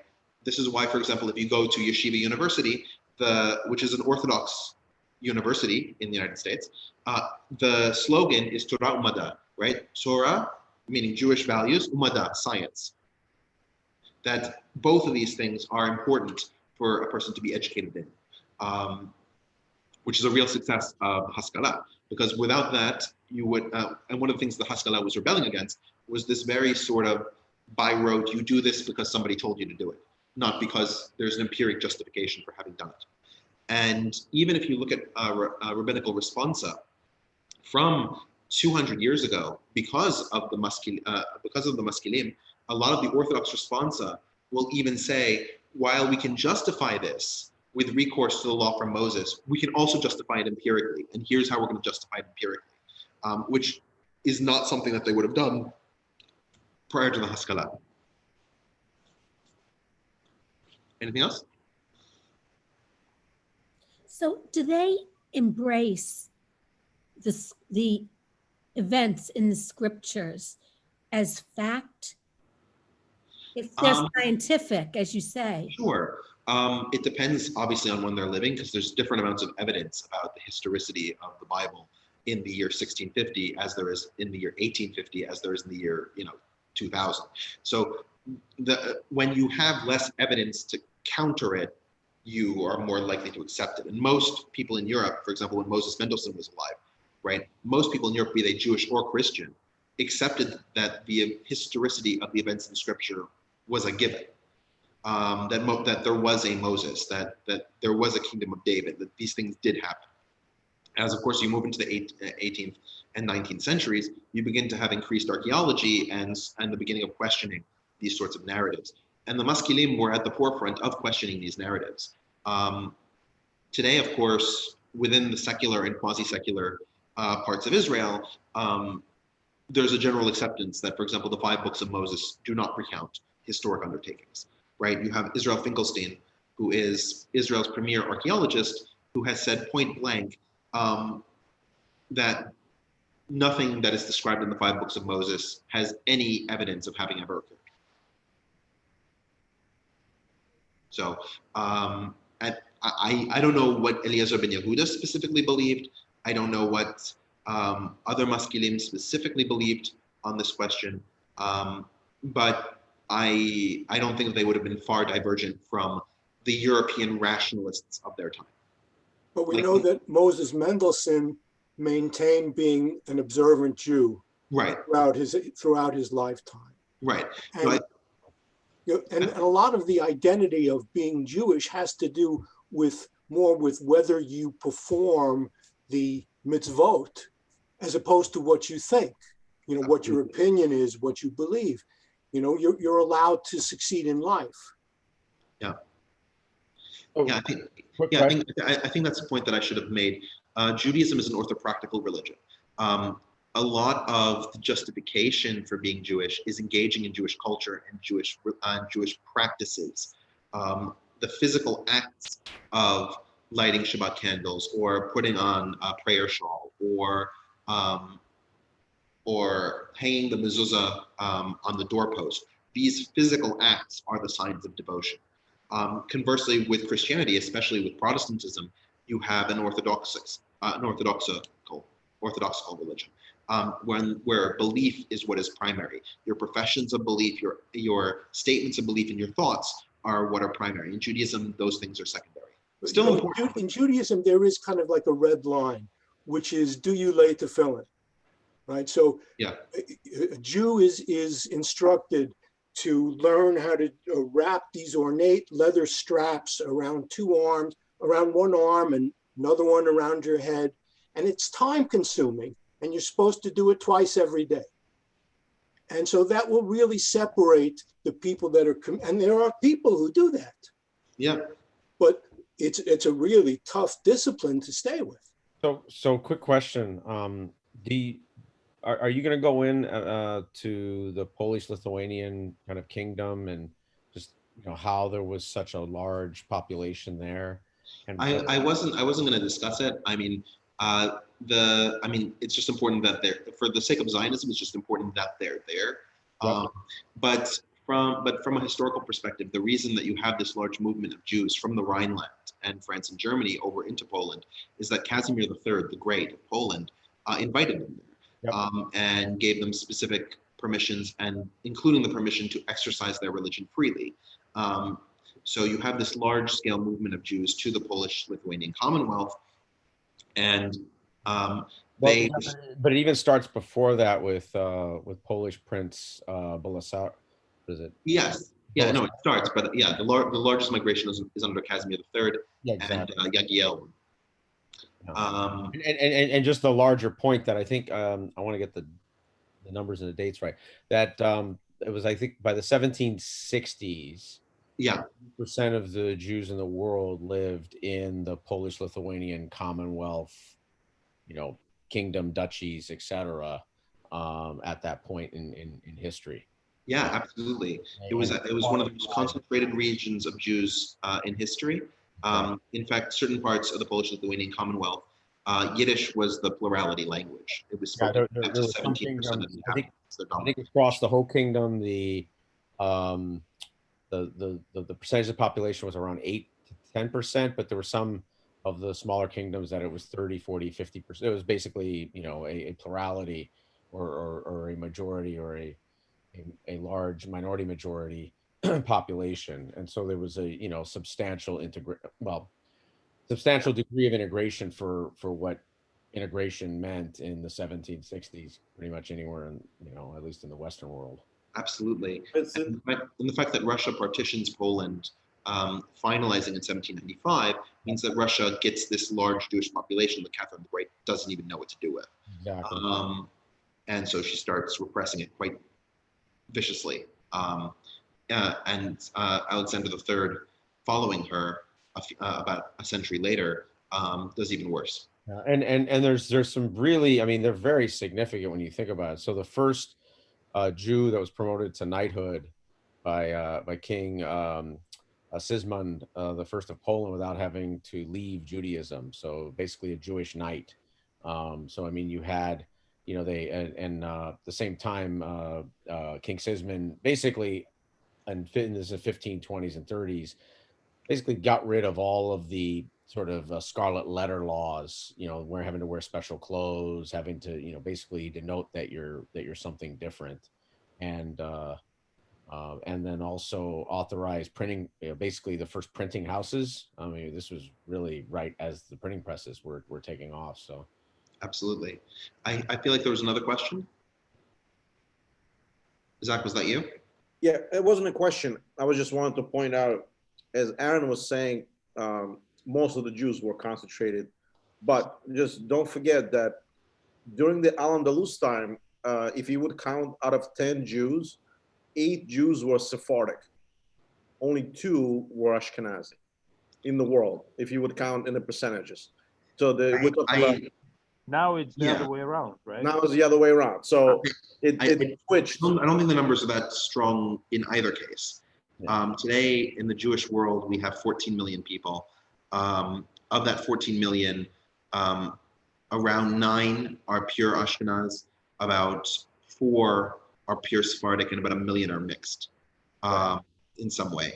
So maybe 2 to 1, not 4 to 1. And the same in the early period. But yeah, there's this huge ballooning of Jewish population in Poland between the year 1400, let's say, and the year 1800, let's say. Yeah, and to put it into context, though, that the amount of Jews in the world after World War II equaled the same amount of Jews basically 1,000 years earlier. Yeah, no, the Jewish population worldwide has still not recovered from World War II. Exactly. Pre-World War II, because you have to include Stalin and everything else. So but I'm saying in 1939, the world Jewish population was 15 million people. We're at 14 million now. Exactly. So we still haven't recovered. But anyway, so now we get to move on to the actual Zionism. Only 80 minutes in. So the first presentations, though. Yeah, I know, right? Finally, we're done with the setup. So let's have some fun. So the first group that we have are the Chovevei Zion. The Chovevei Zion, or the Lovers of Zion, was an organization set up by Leon Pinsker. You can see him on the left-hand side. Leon was living in Odessa. He was a dentist by profession, and he set up this charity to try and influence people to migrate to Zion. Now, Leon was, of course, a Muskie, right? So he wasn't as worried about the theological implications of sending people back without a Messiah behind him. But he notices that the situation in Russia is getting increasingly bad for Jews, that there are a number of anti-Semitic laws that are being passed by the Duma. And so he thinks that this is a good opportunity to bring people to Israel and maybe there can be a Jewish settlement of the land. There's always been a love from a religious perspective of Israel, and so he tries to convince people to go there. Now, you can judge the success of his efforts by the fact that 1 million Jews left Russia during the period of 1881 to 1903, and only 25,000 of them made their way to Israel, the vast bulk of them going to the United States. So you can see that Israel was clearly the desired destination. The people who were motivated by his view were motivated ideologically. So we're talking about people generally coming from the major cities of Europe, people who were already themselves enlightened thinkers, as opposed to more traditional individuals who are holding fast to the view that a return to Israel is not permissible until the Messiah comes. So you can see on the right-hand side, a number of small towns and cities are founded by these Chobevei Zion, these lovers of Zion, and they are indicated by the black dots. Now, these become many of the major cities in Israel today, or at least the start of them. Cities like Rishon LeZion. Tel Aviv would be founded in the second Aliyah period. But there are a number of these cities that are founded. Unfortunately, when you send all these city goers and tell them that the way that they should give back to Zion is through agricultural production, you can imagine that the majority of these settlements were not terribly successful, which is where Baron Edmund de Rothschild, he's a banker from the famous Rothschild family. He was living in France at the time, and he was taken with the mission of the Chobevei Zion, that they were going to rebuild the state of Israel. At that point, it was just the idea that there would be a Jewish homeland in the Ottoman Empire. And he decided to fund because half of the settlers left because they couldn't hack it. And so to save the fledgling settlements, Edmund de Rothschild invested heavily in them. He ended up becoming the owner of several winemaking businesses in Israel through these efforts. Now, one of the things that's usually not discussed during the first Aliyah is that there was also a spiritual awakening going on in Yemen. Similar to how we've discussed before with Yehuda Alkalai and Rabbi Tzvi Kalisher, there was this repetitive millenarianism in Judaism that the end times were coming, and that we should adequately prepare. And so this millenarianism was taking over in Yemen as well. So 10% of the Yemeni Jewish population, roughly 10,000 people, actually made the trek north from Yemen to Palestine.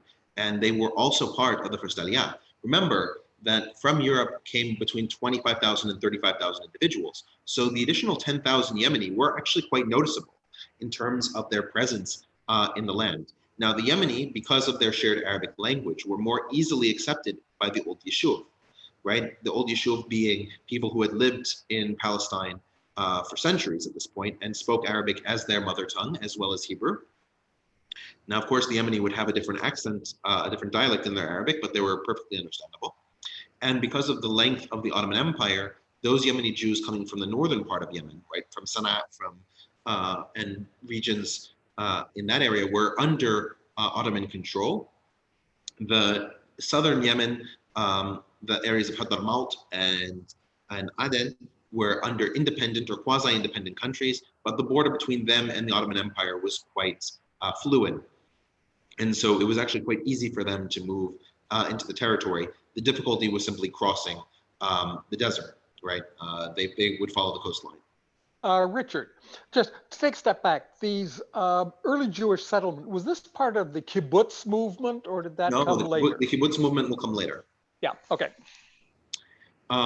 Yeah, one of the defining features of the first Aliyah was the recognition by all of these settlers that they didn't know anything about farming.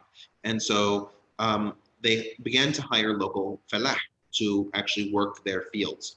And so there was a degree of compatriotism between felah and the first Aliyah. This is not going to be the case as we move through the time periods, and we'll point this out. One of the other things is that the first Aliyah starts making inroads, especially with the Bedouin in the Jezreel Valley. There are a number of Bedouin who actually record at least their parents or grandparents from this time period learning Yiddish because of their communications with individuals from the New Yishuv. All right. Comment, Richard? Yeah. On the term, the first Aliyah, many people may not be familiar with what the implications of that are. An Aliyah is the name of the honor that is given to people 4 times in every Saturday service to come up and say a blessing before the Torah is read. It's called an Aliyah, and it's given out, for example, at bar mitzvahs. You get your uncle and, you know, everybody who's really close gets an Aliyah. So the term has resonance in that particular way. Well, I mean, specifically in the case of Aliyah as a religious obligation here, there's this idea that Israel is on a different spiritual plane than the rest of the world. And therefore, going to Israel is itself an ascension. Aliyah literally means ascension, right? That it's literally an ascension, that you are spiritually elevating yourself by going to Israel. And so these immigration waves are called Aliyah. And still today in Israel, the immigration ministry is called the Ministry of Aliyah because of this perception. And of course, to emigrate from Israel is considered Yeridah, or dissension, that you are spiritually lowering yourself by leaving the Holy Land. So there have been 2 Aliyahs? No, there are 3. There have been 3. So you're talking about the first one now. I'm talking about the first one. We're going to get to the second one. We're going to get to the third one. Okay. What are the years for that first one? Put it up there, 1881, 1903. Oh, 1881 to 1903. Okay. Thank you. Yep. Chovevei Tzion actually still exists. It's still an organization today.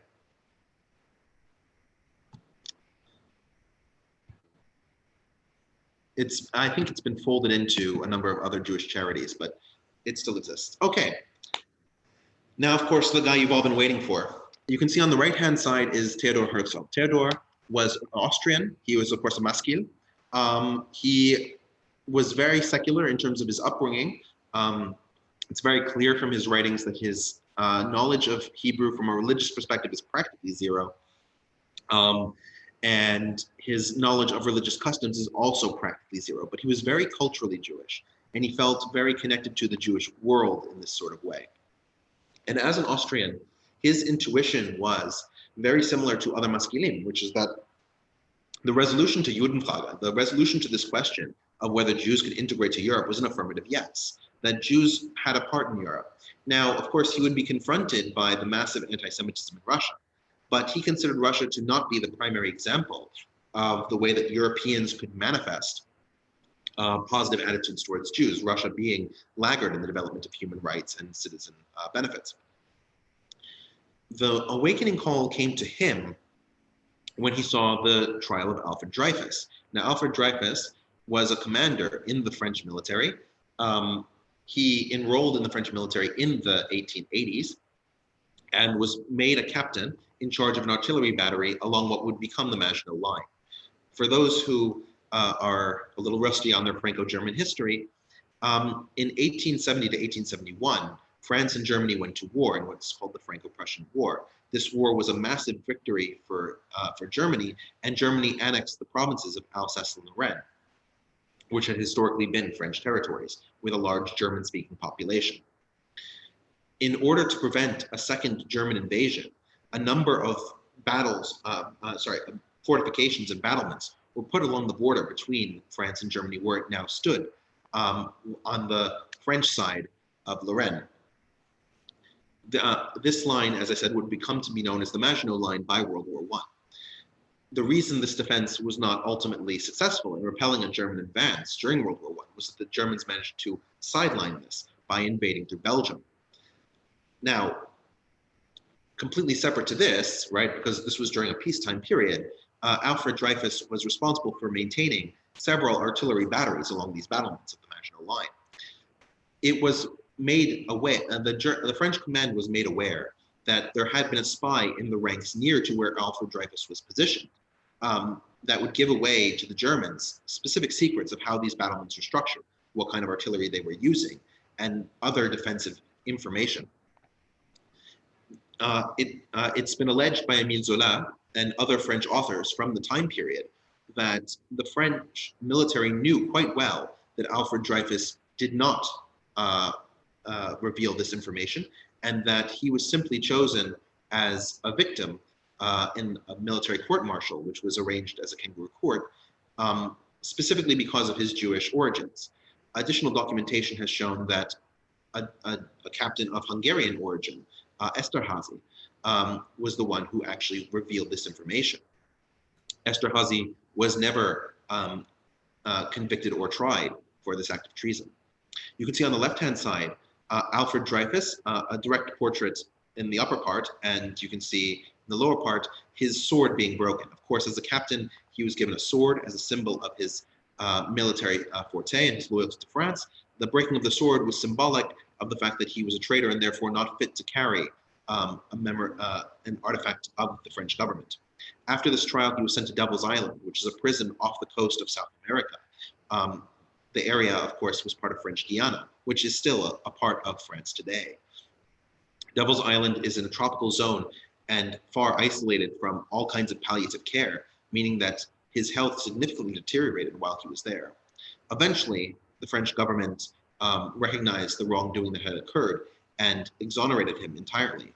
However, by that point, he was rather sick and only lived a few more years in France. Did the French government come to realize that from the lobbying by Émile Zola? Not by Émile Zola alone, but there was a movement. Émile Zola is just the most famous one because he wrote the letter J'accuse in the French newspapers, which led the accusation that the French government, number one, knew that Dreyfus was innocent, and number two, was aiding and abetting an anti-Semitic act in violation of the norms that French people had come to expect in treating all French citizens as equals. Regardless, Theodor Herzl, when he saw the Dreyfus Affair in 1894, came to the conclusion that if even in France, anti-Semitism can be this direct and this brash and this clear, then there is really no future for the Jews of Europe. And he wrote his book, Neuland, meaning old new country, discussing that there should be a revitalization of Jewish culture and that Jews should create this revitalization in a territory that they control on their own. That the Jews could not find protection or stability depending on the governments of others, in that those others would repeatedly manifest anti-Semitism. He further clarified this in his second book, Judenstaat, which means Jewish state. And this book and this pamphlet delimited exactly what his Jewish state would look like. For those of you who speak German, you can see that the subtitle is moderne Lösung der Judenfrage. Now, Lösung der Judenfrage, a solution to the Jewish question, is actually the same wording that was used by Hitler, with one slight difference, in that he said Endlösung des Judenfrage, the final solution to the Jewish question, right? But notice that the same wording is used by both Zionists and those who would wish the Jews ill. In fact, Herzl noticed that anti-Semites were in favor of his Jewish state theory, specifically because the Jews would therefore leave all of the countries of Europe and therefore no longer be a thorn in their side. We can see similar behaviors today from the alt-right in the United States, which is very pro-Israel despite being incredibly anti-Semitic, for exactly this reason, believing that Jews should emigrate from the United States and go to Israel. Rich, there was an interesting, I'm sorry, Maggie, go ahead, I apologize. Oh, I was just going to say, Herzl, did he propose that this Jewish state be in the Holy Land? Herzl was actually not married to that idea. Herzl, right, as we talked about, he had a very strong sense of Jewish culture, but he had a very limited sense of Jewish religious history, and that didn't really inform his worldview. In fact, if you read the Judenstaat, one of the, at least funny in retrospect, passages is that he says that the official language of the Judenstaat should be German. There's no higher language of higher quality, musicality, or presence than the German language, and Jews would be honored to speak such a language of such cultural sophistication. They should not degrade themselves to use Yiddish, and certainly should not bother resuscitating a dead language like Hebrew. Right? This was obviously, in retrospect, making German the official language of the Jewish people has a lot of negative connotations associated with it.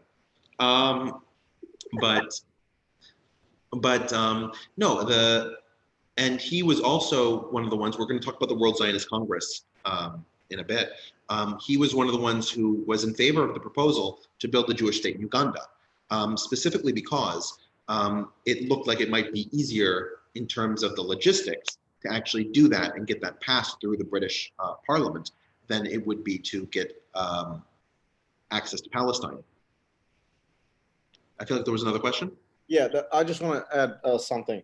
I know if anybody read a book Fixer by Bernard Malamud about another trial in Russia of this Menahem Baylis. I don't know if anybody heard about that one. There's another very publicly, also public affair against the Jew that was, I mean, it was a little different. He was also claimed that, not also, but he was claiming that there was a child was found on the side of the road. It was a blood libel. It was 1913 in Russia.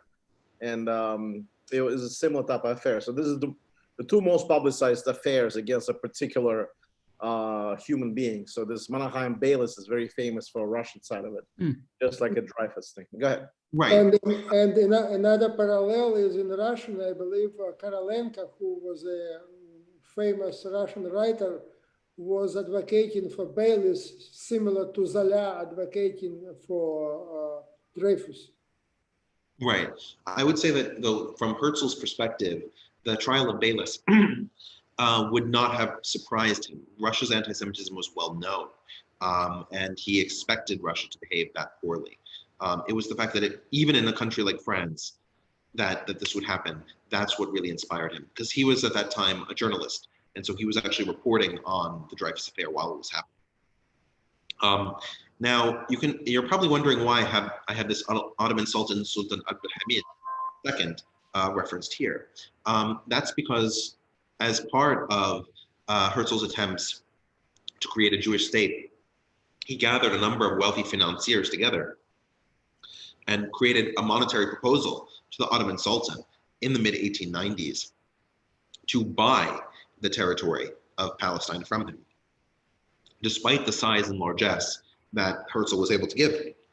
Sultan Abdulhamid basically said the equivalent of, "You will get it from our poor, you will take it from our dead hands," and made it quite clear that the only way that the Ottomans would give up territory that they had controlled for over 300 years would be through use of violence, which is why the Zionist organizations after that point really stopped consulting the Ottoman government in any serious measure. All right, so now we've talked about Zionism. I want to make clear that there was still massive opposition to Zionism when Theodor Herzl was writing the Judenstaat and during this 1890s, 1900s period. And the Jewish opposition basically splits into four major camps. The first one are the Orthodox Jews. And we've sort of discussed this before. They're really represented by Rabbi Spira and Rabbi Soloveitchik. They both of these rabbis are from Central Europe. And their position is that this is a blasphemy. The idea that Jews should pick up and move somewhere or do something and create their own state is a violation of the imperatives that God has left behind for us. And what we should be doing is reading Talmud, studying, and improving the quality of our Jewishness, not engaging in a nationalistic adventure based on a Jewish ethnicity ruling itself in its own state. And they actually come together to create what's called Agudat Yisrael. Agudat Yisrael is the Jewish unity, it's sort of hard to translate Agudah.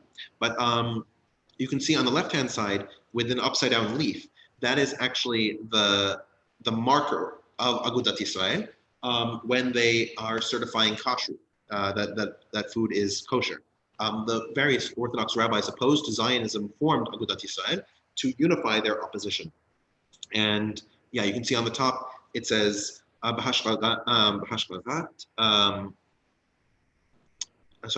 Din, Habed Din. According to the authority of the High Court of the Agudat Israel. That's their kosher symbol. Okay, then you have the integrationists. The integrationists sort of follow the maskil point of view that we've seen so far, which is this idea that Jews have a place in Europe. And okay, there are some problems. The Dreyfus Affair shows that things are not smooth sailing, and occasionally we need to jump through a couple more hoops than our Christian neighbors. But this is an issue of time, not an issue of fundamental distinction. And so we Jews can stay Jews and live meaningful and fulfilling lives in Europe as integrated Jews. The closest position of the integrationists today is the way that most American Jews see their relationship to the United States. That they can be Jews in the United States, they don't have to leave the United States to experience the full nature of their Jewishness, and that while there may be some difficulties in certain places for being Jewish, by and large, it's tolerable. And it's certainly more tolerable than picking up everything and running away. So you have two individuals here. You have Heinrich Heine on the left-hand side and Gabriel Reisa on the right-hand side, the fat, chubby one. So Heinrich Heine was born Harry. He grew up in Germany, and he was raised in a Jewish house. He converted to Lutheranism when he was 27 years old. He believed that converting to Lutheranism would allow him easier access to teaching professions. Most historians believe that he was not successful in that, but they don't dispute that that was his intent. Not that he was terribly enamored with Lutheranism at all. He was a very secular person through most of his life. He wrote one or two Jewish-inspired prosaic works. He's most famous for his poetry, though. And he wrote numerous poems throughout the early part of the 19th century. Gabriel Reisa was more involved politically. While he was alive, the German states had numerous different legal categorizations, and in the western parts of Germany where he lived, Jews could not be citizens and therefore could not run for political office. But due to his lobbying and the lobbying of other integrationists, Jews eventually got the right in certain small numbers to become citizens. And Gabriel Reisa took this upon himself and became elected to to a position similar to an alderman in the city of Hamburg. Both of these individuals sort of demonstrate, both from a romantic point of view, uppercase R, right, from the Romantic movement, from a romantic point of view or from a jurisprudential point of view, that there was a possibility for Jews to integrate. Now, there were other Jews in Europe who also, like Heinrich Heine, converted to Christianity, at least nominally, in order to have a political future. Probably the most famous of these is Benjamin Disraeli, Prime Minister of the United Kingdom. He was born in a Jewish house. He converted to Anglicanism at the age of 3, so not really his decision, but his parents wanted him to be able to have a future in politics. And in order to become a minister in the British Parliament, you had to be Anglican or Catholic. So his Anglicanism allowed him in, but it's quite clear from the way that Disraeli spoke that he considered himself, at least ethnically, to still be Jewish. Richard, if I may, just wanted, I'm sure everybody knows, but just wanted to emphasize that Heinrich Heine is considered to be one of the greatest German poets. He's very, very famous and loved in Germany. Yeah, no, I wanted to choose people that like some people might recognize. Yeah. Okay. Can I ask you a question? Sure. The integrationists, including Mendelssohn. Mendelssohn was not Mendelssohn was an integrationist at a much earlier stage. So he certainly would not have converted to Christianity to do anything. But this theory that Jews could live well and thrive in Western Europe, did those proponents use it as an example Al-Andalus? No, they did not. You have to remember, Andalus was a Muslim and Muslim denominated, and so to use that as an example would be as a counterpoint to Europe, not as a reinforcement of what Europe could be. In fact, the most common use of Andalus was actually by Voltaire. He would repeatedly talk about Muslim toleration as a foil to European intolerance.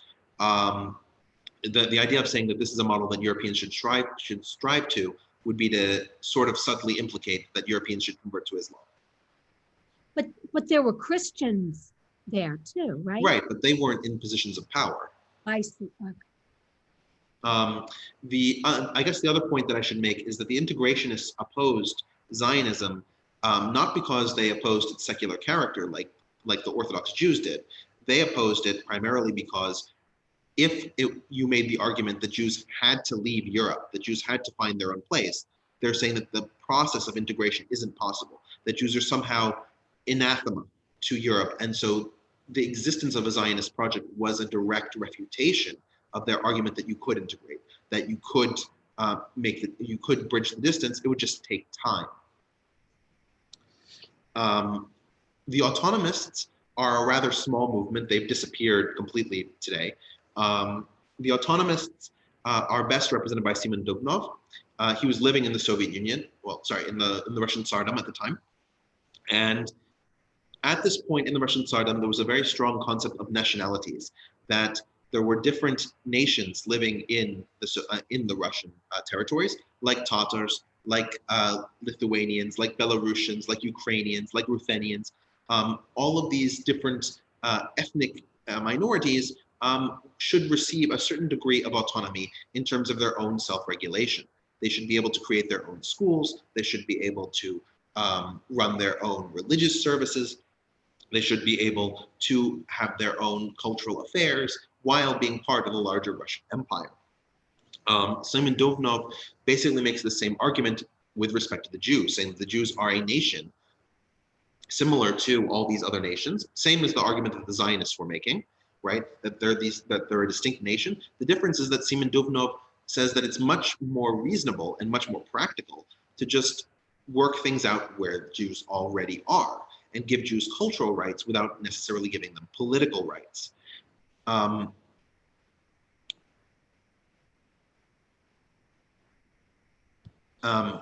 So that was Simon Dubnov's position, and so he and other autonomists opposed the Zionists on the grounds that what the Zionists wanted to do was to do something that was entirely impractical.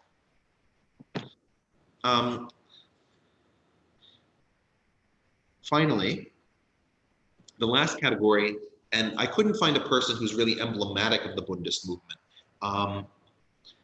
It's like there are a lot of people who do small things, but they're not like the thought masters. And Bundism is Jewish socialism. There's a huge Bundist movement among the Maskilim, especially in the latter part of the 19th century, inspired by the writings of Marx and Engels.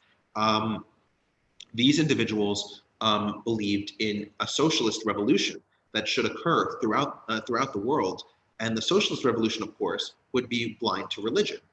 That would mean that Jews would achieve equality without the need to create a separate nationalistic state. Additionally, they saw nationalism as something that was right-wing and therefore to be opposed, whereas they were left-wing in this orientation.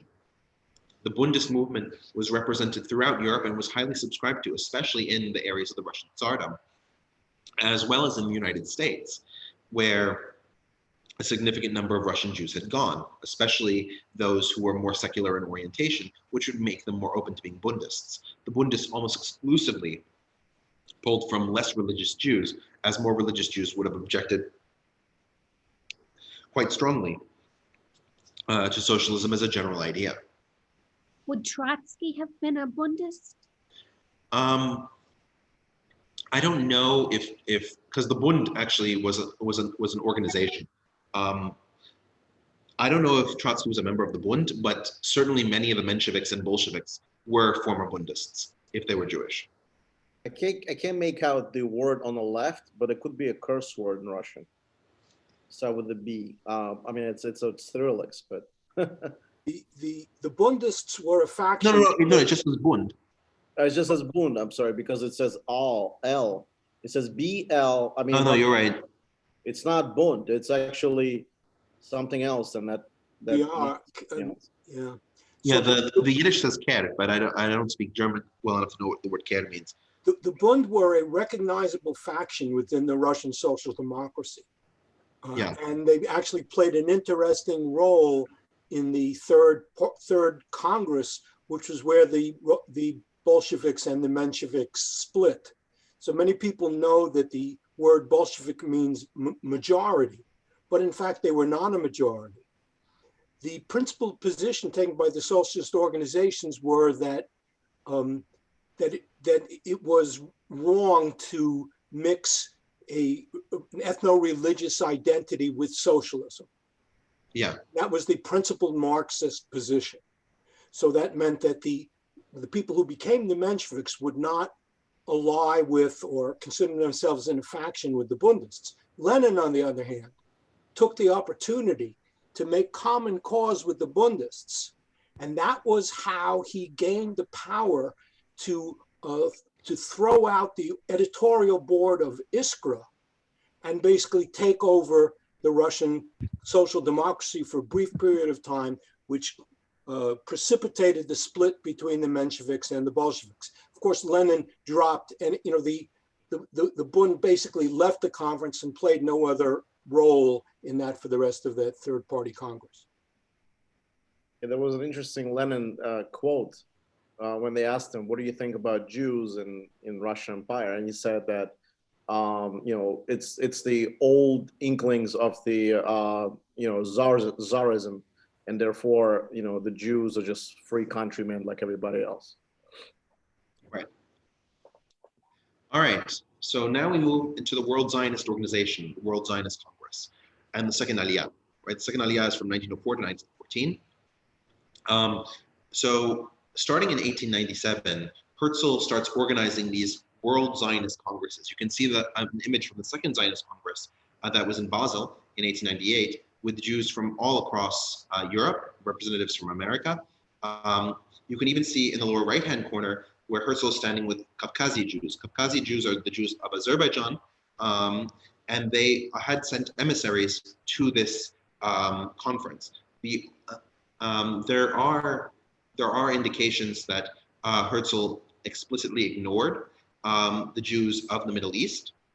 We have letters, for example, from the 1930s in Iraq of Iraqi Jews requesting explanations for why they hadn't been invited to the World Zionist Organization. But generally speaking, the majority of Jews around the world were represented, or rather they had sent representatives to this World Zionist Organization. And the point of the World Zionist Conference, the World Zionist Congress, was to deliberate what the future of the Zionist movement would be and how an immigration to Israel would occur. In accordance with this, we have the second Aliyah, and the second Aliyah, as opposed to being supported by the Chovevei Zion, was directly supported by the World Zionist Congress. And the majority of Jews who moved were oriented towards what's called labor Zionism. And labor Zionism was this idea that Zionism should be performed in an almost socialistic kind of way. This results in, as Ralph pointed out, the kibbutz movement. So the first kibbutz is built in Israel in 1910. That's kibbutz Degania Aleph. It still exists today, although it doesn't look like this. This is a picture from 1910 when it was just built. A kibbutz is different from other settlements that had preceded it in that the families in the kibbutz existed as a communal structure. All the children would be raised together. All of them would attend school together. All the work of the kibbutz would be gathered together and parceled out according to need. And so what ended up happening is that these kibbutzim were effectively socialist communes. One of the main problems, however, was that this belief in labor resulted in many of the Jews from the second Aliyah taking on the labor themselves. You can see in the upper right-hand side a picture from Megania, which is another Jewish settlement. I don't believe it was a kibbutz. I think it was a moshav, but from another Jewish settlement. And you can see the Jews there struggling to, they're relaxing at this moment, but they were struggling in a general sense with all the agricultural requirements that they forced themselves to do. They believed that as socialists, that the primary goal was to work the land, and that working the land would increase their character and social viability. It would also mean that they were actively enriching themselves through the enrichment of the land. And so you start to see a disengagement of the new Yishuv from the Arab inhabitants, especially the Falah, because they were no longer employing them to work on these lands. And so the land grab that increased during the second Aliyah period, as more and more lands were bought, even under Ottoman auspices, began increasingly infuriating the Falah. We don't have large-scale conflict in this period. We have some angry statements, but up until the end of the second Aliyah, it's generally peaceable, although increasingly fractious in terms of the relationship. Would the representatives to the World Zionist Congress, would they have been largely rabbis? Or No, not? they would No. have almost exclusively not been rabbis. You have to remember that Zionism is a secular movement. The rabbis are generally in the Orthodox camp, and they are opposing this. You do have rabbis from what's called the progressive historical movement. In the United States, we call it the conservative movement now, and rabbis from the Reform movement who were interested to a certain degree in Zionism, but many of them wanted to stay away from it, especially during the early years, because it wasn't clear that this was a project that was going to go anywhere and could certainly alienate them with respect to their European sovereigns.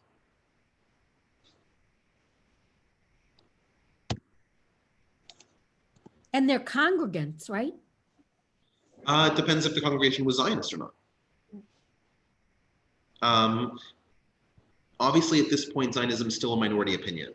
So the majority of congregations at this point would not have been Zionist.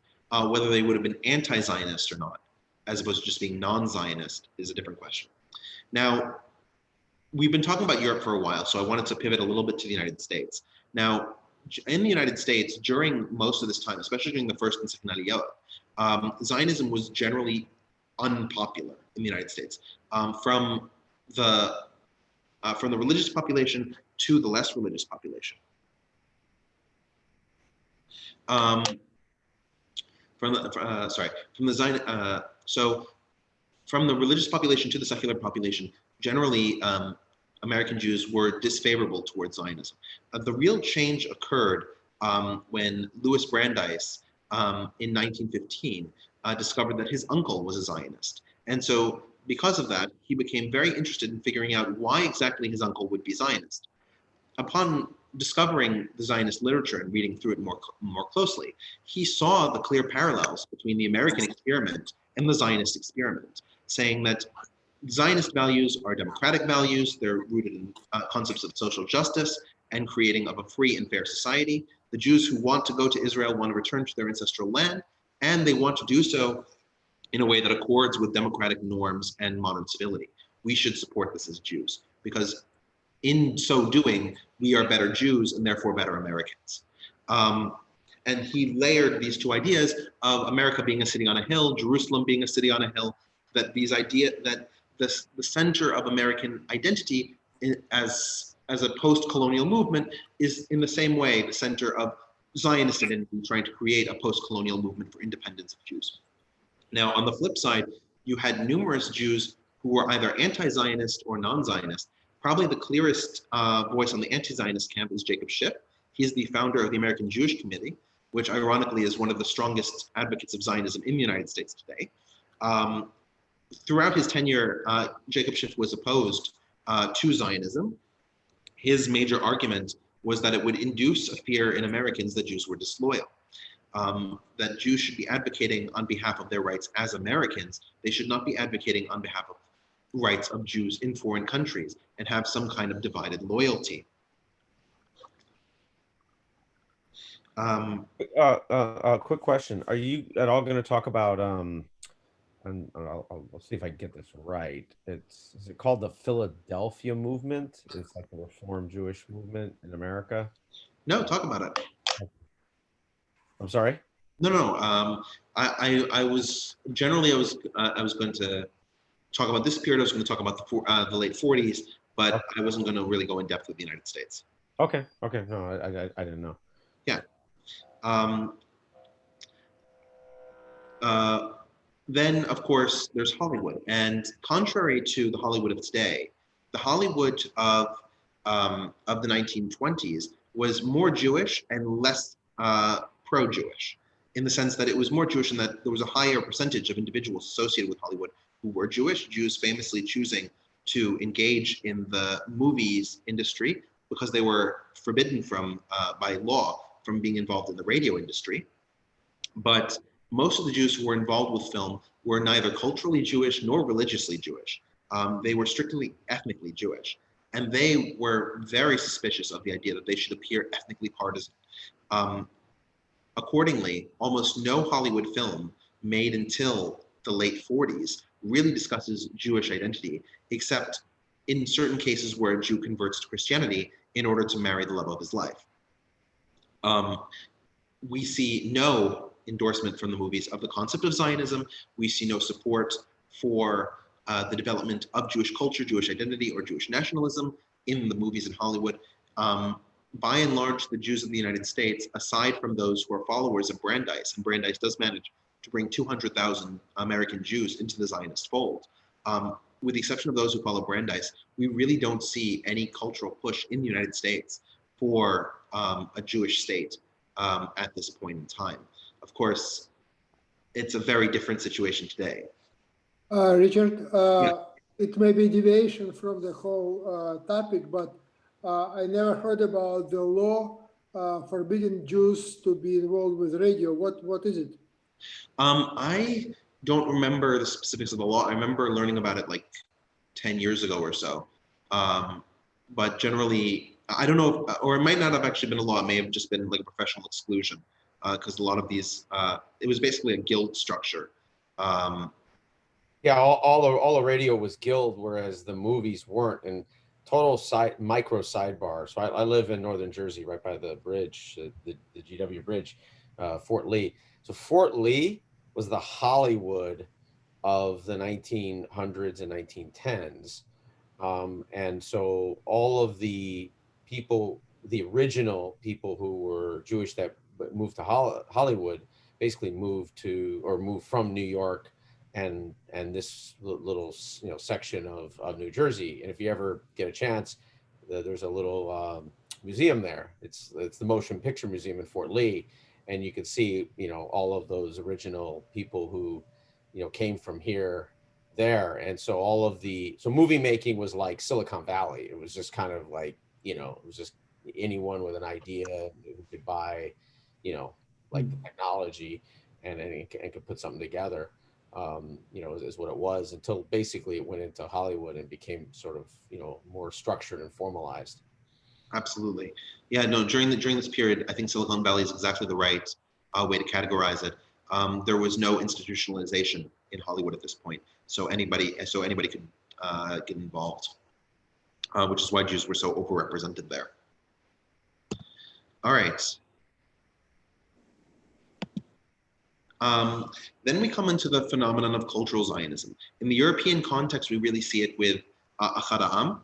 Ahad Ha'am, his true name was Usher Tzvi Hirsch Ginsburg, but like many individuals involved in the cultural Zionist movement from the European side, he took a Hebrew name. Ahad Ha'am means one of the people. And he wrote a lot of Jewish poetry commemorating the idea that there was a Jewish cultural identity that needed to be fomented long before the arrival in Israel. And when the Jews arrive in Israel, they will be able to fully develop their cultural identity because they will be in a land that speaks to their sensibilities as Jews. That the land itself will inform their cultural awareness and will be part of their cultural sensibility. On the Sephardi side, we have Albert Abraham Antebi. He was born in Damascus to a Sephardi family, right? So his family came from Spain all those years ago. In the Ottoman government, he was a legislator in the Ottoman parliament, the Mejlis, and he represented a number of different interests in the country. He was an adamant Francophile and spoke 4 languages fluently: English, French, Hebrew, and Turkish, as well as his native Arabic. He was also fluent in 4 different legal disciplines: the Sharia, the Ottoman Kanun, French law, and English common law. And in so doing, he was able to facilitate numerous interactions of the Alliance Israélite Universelle, which was a French Jewish organization making inroads in the Middle East, helped facilitate them in setting up educational institutions throughout the Middle East. In Albert Abraham's view, Zionism as a land grab and nationalistic movement would be detrimental to the Jews of the Ottoman Empire. However, as an educational and cultural institution, Zionism could very well enrich the character of the Jews of the Ottoman Empire, and therefore Zionistic institutions that were primarily culturally oriented should be supported as they move through the empire. Antebi also served in the Ottoman armies. In World War I, he fought on the Ottoman side. He actually met Mustafa Kemal, and he died 2 years later in Istanbul in 1919. On the right-hand side, you can see Nassim Malur. Nassim was born in Sfat, which is a city in the north of Israel. His family was a Tunisian family, but they had been part of the old Yishuv, as they had been there for over 200 years. Nassim regularly wrote in Arabic newspapers, as well as in Hebrew language newspapers that were circulating in Palestine in the 19-teens and the 1920s. He thought that it was his mission to educate the Arabs as to why a Zionist government and Zionist policies would be an improvement to their own cultural life and well-being, and that they should be less hostile to Zionist institutions. On the same token, he wrote in Hebrew to the new Yishuv especially, that they should learn Arabic and integrate into the Middle Eastern mentality and perspective. He argued that, for example, that the European languages they had come with, especially Yiddish and German, were to be the death of Jewish culture. And yet Arabic, which had been the lifeblood of the Middle East, would further enrich their Hebrew ability and would allow them to better connect with their Judaism. So in addition to being able to communicate with the Arabs, which he considered an essential part of any Zionist future endeavor, learning Arabic would be essential to fomenting a Jewish sense of spirituality and connection to the land, which is the prime goal of any true Zionist movement. Any questions? Okay, and Nassim, of course, is Mizrahi. All right, World War I. So a lot of things happened during World War I. A lot of the chessboard pieces really changed positions. One of the things is that now that the second Aliyah is complete, you have a much larger Jewish population in Palestine than you had before. The Jews of Palestine, of Ottoman Palestine at this point, are conflicted as to what they should do during this war. But generally, the new Yishuv comes down with the view that they should support the British in their war against the Ottoman Empire, with the thought that if the British should liberate the territory from the Ottoman Empire, that they might have more ability to negotiate a future for a Jewish national homeland to be developed there, given that the Ottoman sultans had previously denounced this. Now, Sultan Abdul Hamid had been talked to in the 1890s. Of course, this is nearly 20 years later. Over this time period, you have in 1909 the Young Turk Revolution in Turkey, which results in a large degree of Turkification throughout the empire. And the Young Turks are equally as disinterested in promoting the Zionist aim of an independent Jewish homeland, or at least an autonomous Jewish homeland, as the Ottoman Sultan had been. So there really didn't seem to be any future for a Jewish state without British intervention. Accordingly, a number of the Zionists argued that the British should incorporate them into the British military. And so there were divisions created called the Zion Mule Corps. The Zion Mule Corps consisted of roughly 3,000 to 4,000 individuals from the new Yishuv who were put in British uniforms and served. Most notably, they served in Gallipoli, as well as other fronts during World War I. Two individuals who served in the Zion Mule Corps were Vladimir Zev Jabotinsky. You can see him in the upper left-hand side with the glasses and the cold demeanor. You can see on next to him Joseph Trumpeldor, Both of these individuals were Russians. Trumpeldor, having actually fought in the Russo-Japanese War and learned about Zionism while in Japanese prison camps following his capture in that war. Both of these individuals were more militaristic just by personality than the majority of the labor movement, and so it was a natural fit. It was a natural fit for them to be in a British military detachment. You can also see Lord Balfour, the only color image on the page. And next to Lord Balfour on his right-hand side is a young David Ben-Gurion with all of his hair. David Ben-Gurion, born David Green, was a Polish Jew who had been part of the second Yeshuv, the second Aliyah, and so was living in Israel. He joined the Zion Mule Corps as he was at the age of enlistment and wanted to learn more about fighting for his homeland.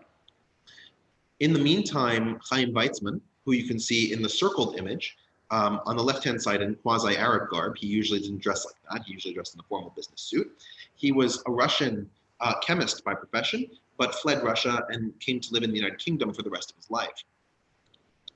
In the United Kingdom, he managed to get to the highest social circles and have a significant amount of wealth and funds at his disposal from numerous donors who supported his Zionist moves. He was only second to Herzl in terms of leading the Zionist movement. And Weizmann had very strong connections with the British government. He spoke to Lord Balfour about the possibility of Britain declaring that a Jewish national home would be created in Palestine in order to secure increased Jewish funding for the British side of the war.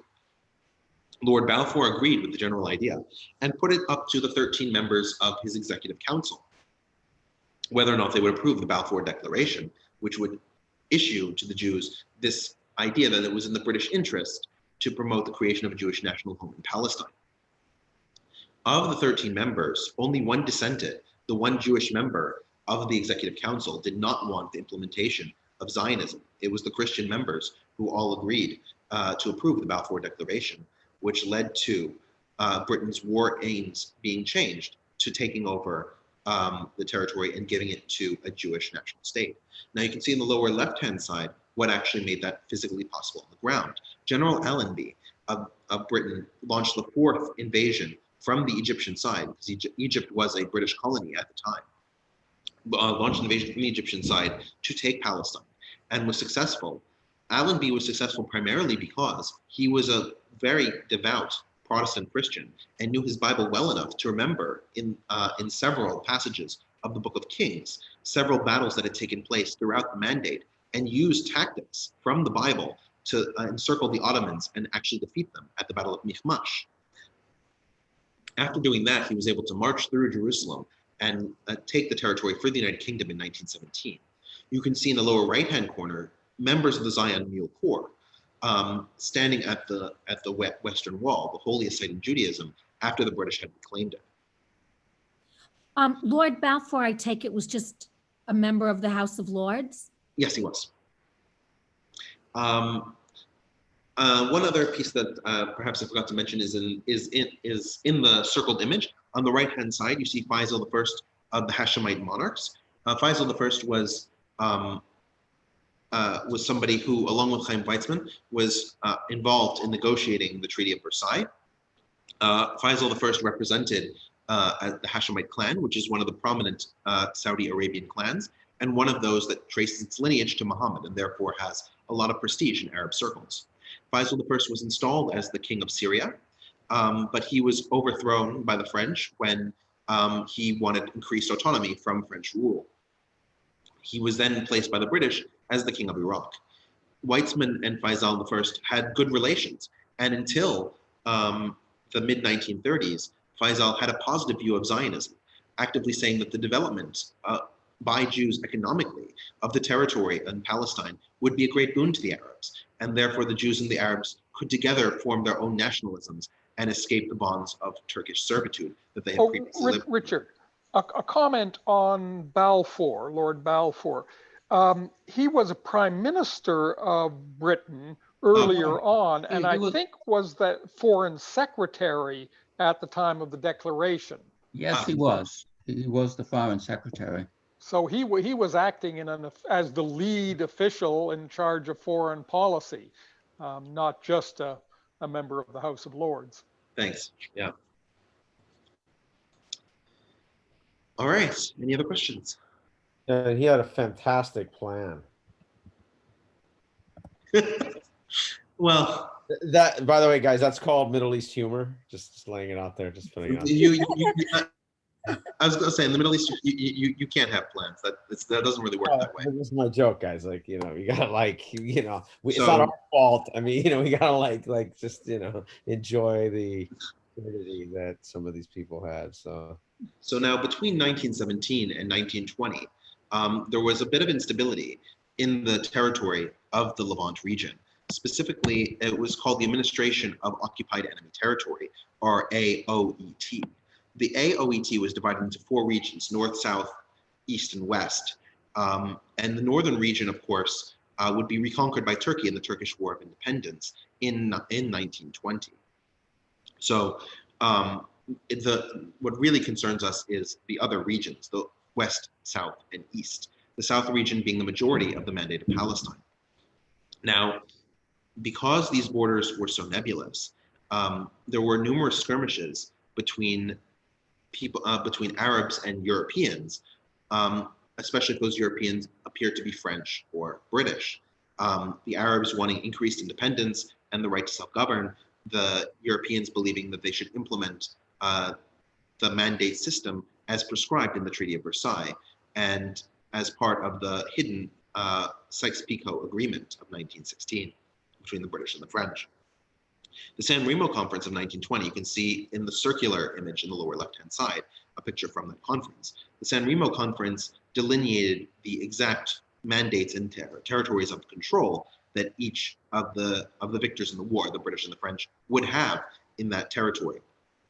But they only published the resolution in the latter part of April 1920. Prior to that point, the territories that would be delineated under British control or under French control were not that clear. And so you have the first internecine strife of any real measure between Jews and the Falah during this period. It's called the Battle of Tel Hai. Tel Hai, which is a Hebrew rendering of the Arabic Talha, which was the name of the region just north of Kfar Giladi, is in the northern part of Israel, very close to the border with Lebanon today. Of course, as you can imagine, with borders shifting so much from the Sanjak borders, it was unclear whether this territory would be allocated to the British or allocated to the French, as Lebanon was allocated to the French and Palestine to the British. A number of Alawites from the south of Lebanon attacked a Jewish settlement at Tel Hai, believing the Jews there, because of their white skin, to be elements of the French government. A conflict ensued, and it happened that Tel Hai was defended by Joseph Trumpeldor, that we saw on the previous slide. Joseph Trumpeldor was killed in this small altercation in which 8 Jews were killed, and because of Joseph Trumpeldor's death, he became an effective martyr to the Zionist cause. He was very famous because of how much he popularized Zionism while he was alive, and he was also famous for how well he had served in the Zion Field Corps. You can see the lion in the center area made of stone that commemorates the Battle of Tel Hai. May I give a couple comments on Trumpeldor? Just let me finish this. Okay. The lion commemorates the Battle of Tel Hai and is still there today in modern Israel. Yeah, go ahead. He was a member of Georgian Cross, which is the highest order in the Tsarist Russian army, which was absolutely incredible for him being a Jew, for his fight during the Russian-Japanese War. When he was in a Japanese prison, during the battle, he lost his hand, and Japanese emperor gave him a present, a gold prosthesis. And then another, I may be using the wrong word, when you a replacement of your lost prosthetic. Prosthesis. You used the right word. prosthesis, right. And then later, when after he was given freedom, he was accepted by wife of Nicholas II in Petersburg, and he was given another parenthesis by her. So that's kind of what the man he was. Yeah. That's all I wanted to say. You know, Trumpeldor was certainly a hero in Russia. He was also a hero in the Jewish community, and the Zionist community. While he was imprisoned in Japan, he actually coordinated, despite him being a secular Jew himself, he coordinated with the Japanese the provision of kosher food for all of the religious Jews who were imprisoned, as well. And he managed to form numerous literary leagues. He put together a newspaper and popularized Zionism in the prison. When he got to Israel, he was part of the second Aliyah. He helped settle the country, and he also devoted his skills as in terms of writing a newspaper to building a newspaper in the land. So so he had an incredible military record. Of course, he also fought with the Zion Mule Corps in Gallipoli with honor and distinction. So from both the Russian side and from the Jewish side, he was very much a hero, and his death sent shockwaves through the Jewish community. In addition, sure. Oh, Richard, can I just clarify? The Treaty of Versailles, Britain got all of the Holy Land, right?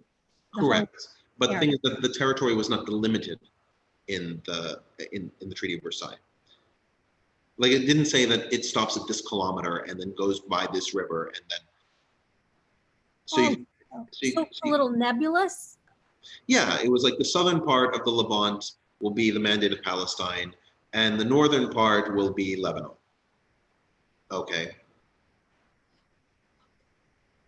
So the San Remo conference delimited the borders. It set the parameters of the mandate, which class of mandate either one was going to be, all these kinds of very specific details that hadn't been hammered out in 1919. And it is in the San Remo conference that the values of the Balfour Declaration, that a Jewish national homeland would be built in Palestine, and that nothing should be done to prejudice the indigenous inhabitants of the land, was also added. Now, in the early part of April 1920, so the Battle of Tel Hai takes place on the 1st of March in 1920. On the 4th of April 1920, you have what are called the Nebi Musa riots, and you can see those riots in the central image. The primary goal of these riots was to convince the British not to go forward with their intent to colonize the territory and to allow the Arabs to have self-rule. However, the Arabs in these riots became increasingly agitated, and 5 Jews and 4 Muslims were killed as a result of the riots. The Jews considered that these were attacks against them as a community, especially since all 5 of the Jews killed were from the new Yishuv. It was only on the 20th or 22nd of April that the San Remo conference produced the San Remo resolution, and it was now set in stone that this would become a British territory.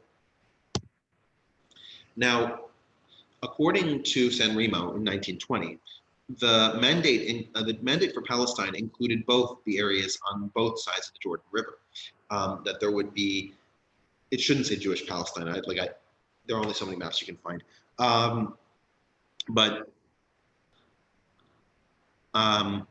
This was the entire thing was the Mandate of Palestine. In 1922, the eastern part, or Transjordan, was sectioned off and created as a separate mandate.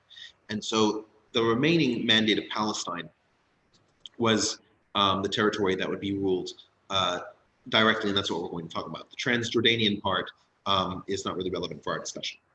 The first Governor General of the Mandate of Palestine, appointed by the British, was First Viscount Herbert Samuel. Now, Herbert Samuel was himself a British Jew and a member of the Parliament. He was also strongly Zionist-leaning, which led to him being endeared to the desires of the Jews of Palestine. and permitting the third Aliyah, which increased the size of immigration significantly over previous immigrations. The Jewish population during the third Aliyah rose from roughly, I'm trying to remember my numbers, from roughly about 150,000 to nearly 600,000 by 1948, as a result of the majority of the immigration that occurred in the 1920s, and then the reproduction therefrom. Herbert Samuel was succeeded by a number of less pleasant generals governor from the perspective of the Jews in the new Yishuv. One of the things that Herbert Samuel did was that he was in charge of appointing the Grand Mufti.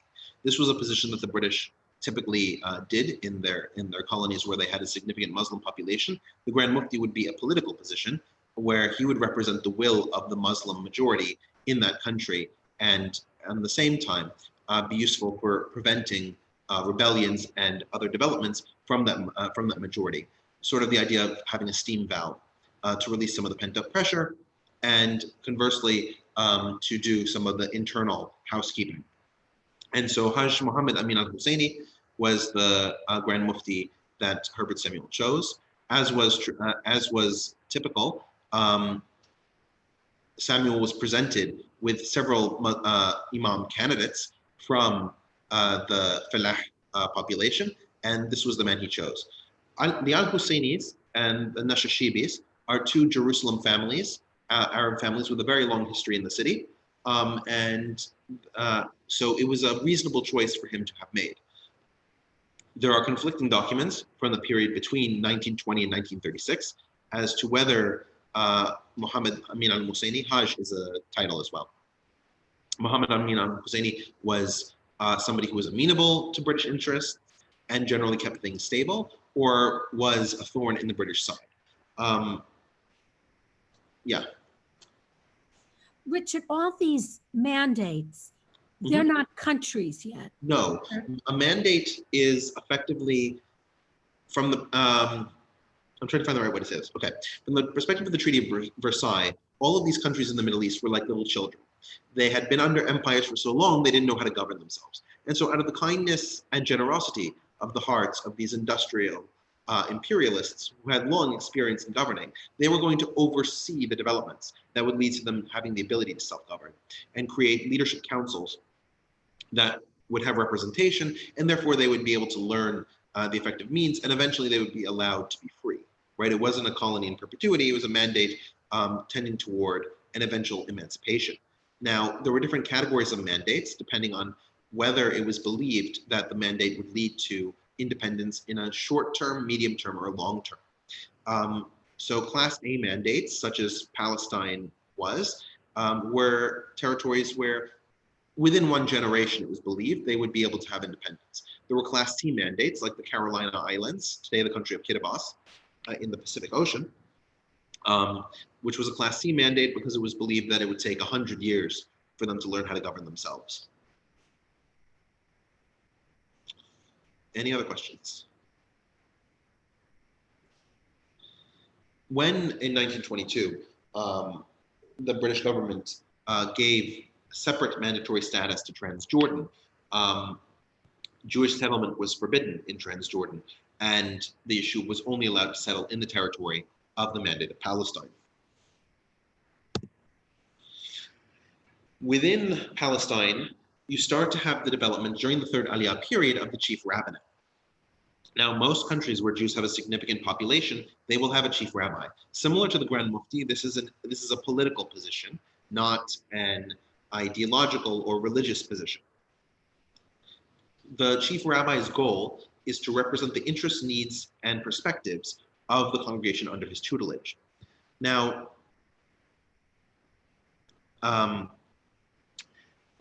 one of the things that happened very early on in the settlement is that the new Yishuv and the old Yishuv did not agree on a chief rabbi.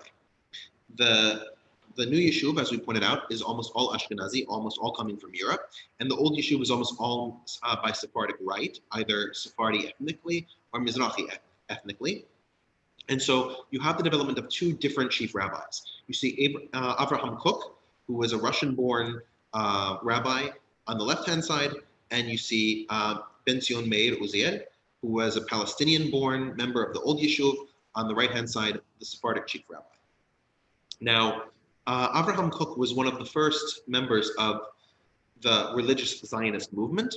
The religious Zionist movement in particular was breaking with the old religious tradition of saying that there's a theological ban on returning to Israel, and made an argument of incrementalism, saying that, yes, we understand that Zionism is a secular movement as it is currently constructed, and it is in violation, we might think, of the Torah's norms about rebuilding a territory for Jewish self-governance.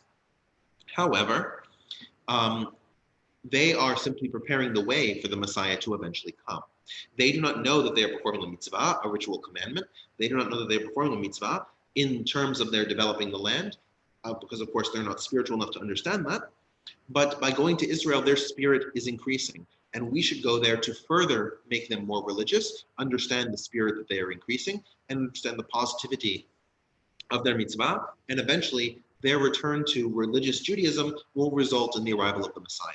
So it is permissible to us as religious Jews to engage in the Zionist experiment on our own religious terms. Ben Zion Meir Uziel also supported the new Yishuv, which was different from previous leaders of the old Yishuv, and desired to make rapprochements. He regularly met with Rabbi Kook, and the two of them became fast friends, despite having certain theological disagreements. One of the strongest disagreements between them, as strange as it may sound, was on the position of women voting. One of the things that the British did when they installed the mandatory structure was that they allowed women to vote for positions of leadership in the Jewish community. The mandate was structured so that the Arab population, which was all of those other minorities, and the Jewish population would be distinctly governed, and that there would be a Jewish National Council for the Jewish representation. The Jewish National Council could be voted on by any Jew over the age of majority, which would mean that women would vote. Rav Avraham Kook cited a number of religious sources to argue that women did not have the right to vote and select members for the Jewish National, from a religious perspective, for this Jewish National Council, whereas Ben Zion Meir Uziel argued that no, from a religious perspective, women are permitted to make this choice. They both cited to different aspects of the religious law to defend their positions, neither of them making recourse to Western or scientific perspectives on women's rights or egalitarianism. Questions? All right then. Religious Zionism remains a minority position within the new Yishuv well into the 1970s, way past the purview of this conversation.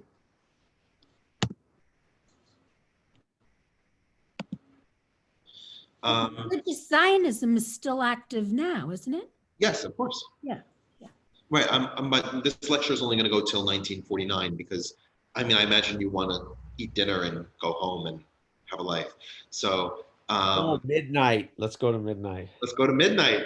All right. No, religious Zionism has an upsurge in Israel in the 1970s. There's a huge conservative movement. It's a very complicated thing, but throughout this early period, religious Zionism is a third wave. In that it's not the majority and it's not the second and it's not the large minority, it's the second minority of members of the new Yishuv.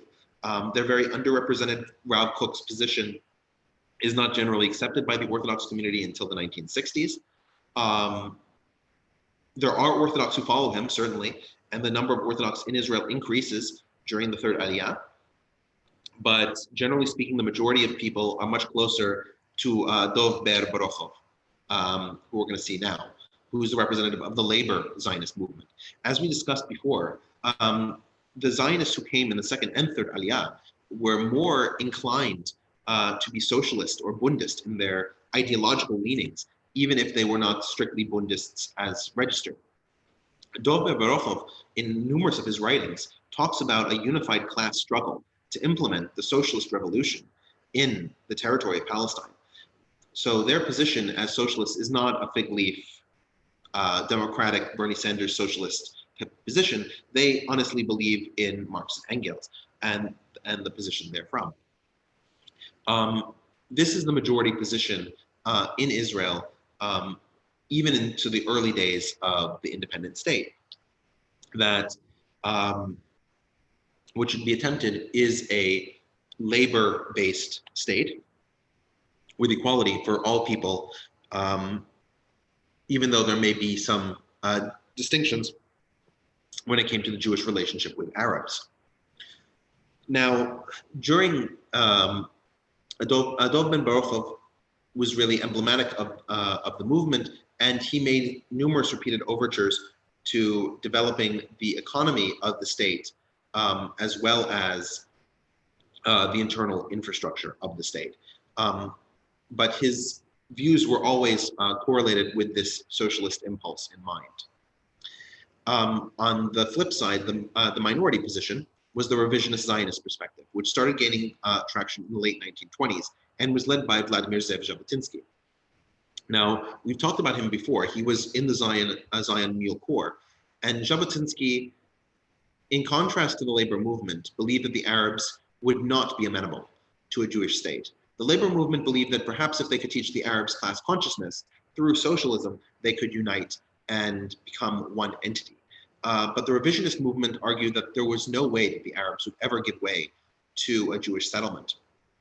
And so the only way to appease them would be either through binationalism, which Jabotinsky himself subscribed to, or a two-state solution, which the majority of revisionist Zionists did. The revisionist Zionists believed that only through military means could the territory be taken, and so they increasingly pushed for a militant defense of Jewish positions throughout the territory. The conflict between the labor movement and the revisionist Zionist movement was largely won by the labor movement until the 1970s and 1980s. Currently in Israel, the revisionist Zionist movement tends to be in the dominant position, and the labor movement is in a much weaker position. So, as I mentioned, the revisionist Zionist movement led to the development of numerous militias. The Haganah, which is emblemized by the sword and the olive branch, was founded in 1925. The Haganah was, or Jewish self-defense forces, was based on numerous individuals who had learned British training in the Zion Mule Corps and were able then to spread it to additional Jews and create strong and effective defensive units. The Haganah was located all throughout the territory and began to defend Jewish kibbutzim, where we talked about those are the socialist communes, moshavim, which are Jewish settlements, and Jewish cities from increasing Arab attacks. The Haganah also made outreach efforts, especially to the Circassian community, which showed a general friendliness towards the Jewish community, especially since many members of the new Yishuv spoke Russian, and Circassians had kept a memory of Russian. There was easy communication, and they also had some shared cuisine, making them much more amicable. There was also outreach made to the Bedouins during this period, as had been done during the earlier Aliyot. There was an increasing attempt to reach out to the Druze during this period as well. The Druze were much less accepting of the Jews than either the Circassians or the Bedouin had been, but the Druze were at least open to the idea of negotiating with the Zionists, seeing perhaps a common enemy in times of strife with the Falah. In 1931, a part of the Haganah split off, and they founded what was called Irgun Hatzava Leumi, which of course is known in English as just Irgun, or in Hebrew it's known either as Irgun as well, or by its acronym, Etzel. The Irgun was an organization that had a fundamentally different approach to attacks against the Arabs than did the Haganah. The Haganah believed in the pursuit of Havlaga, which was this idea that you should be self-restrained in your implementation of violence, and that violence should only be used as the last resort. The Irgun disagreed, believing that violence should be the tool of first resort to strike fear in the enemies of the Jewish state. The Irgun has been widely criticized outside of Israel as a terrorist organization for the numerous attacks and bombings that it perpetrated, especially in the late 1940s. One of the several divisions of the Haganah were promoted in 1941 and given specific military and occupational training. These units were called the Palmach, which are emblemized by the wheat being cut by two swords. The Haganah, the Palmach was involved in numerous reconnaissance activities, as well as numerous sabotage operations in the latter 1940s. And finally, from the Irgun, the Irgun became independent from the Palmach in 1931. In 1941, in 1939, the Irgun decided to support Britain during the Second World War. We're going to discuss that in a bit. But there were several Jews who were members of the Irgun who disagreed with this stance, holding that the British were not facilitating the development of an independent state. And so despite the fact that the British were fighting perhaps the most anti-Semitic regime that has ever existed, the British should still be opposed directly. These groups were led by Avraham Stern, who found what was called the Stern Gang, known in Hebrew as the Lachi, based on its acronym, Lochmei Cherut Yisrael, the Fighters for the Freedom of Israel. And this was an organization perhaps even more extreme than the Irgun, and assassinated several key figures, such as Folk Bernadotte, in 1948. Now, because of 1949. Because of this act. Richard, I guess when you said they assassinated people, their primary target, I guess, was the British regime, British administration. Absolutely. Not the Palestinians. Correct. Yeah.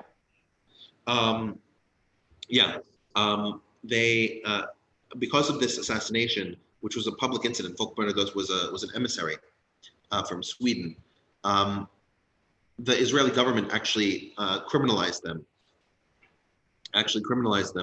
as a terrorist organization and disbanded the entire group and arrested the members.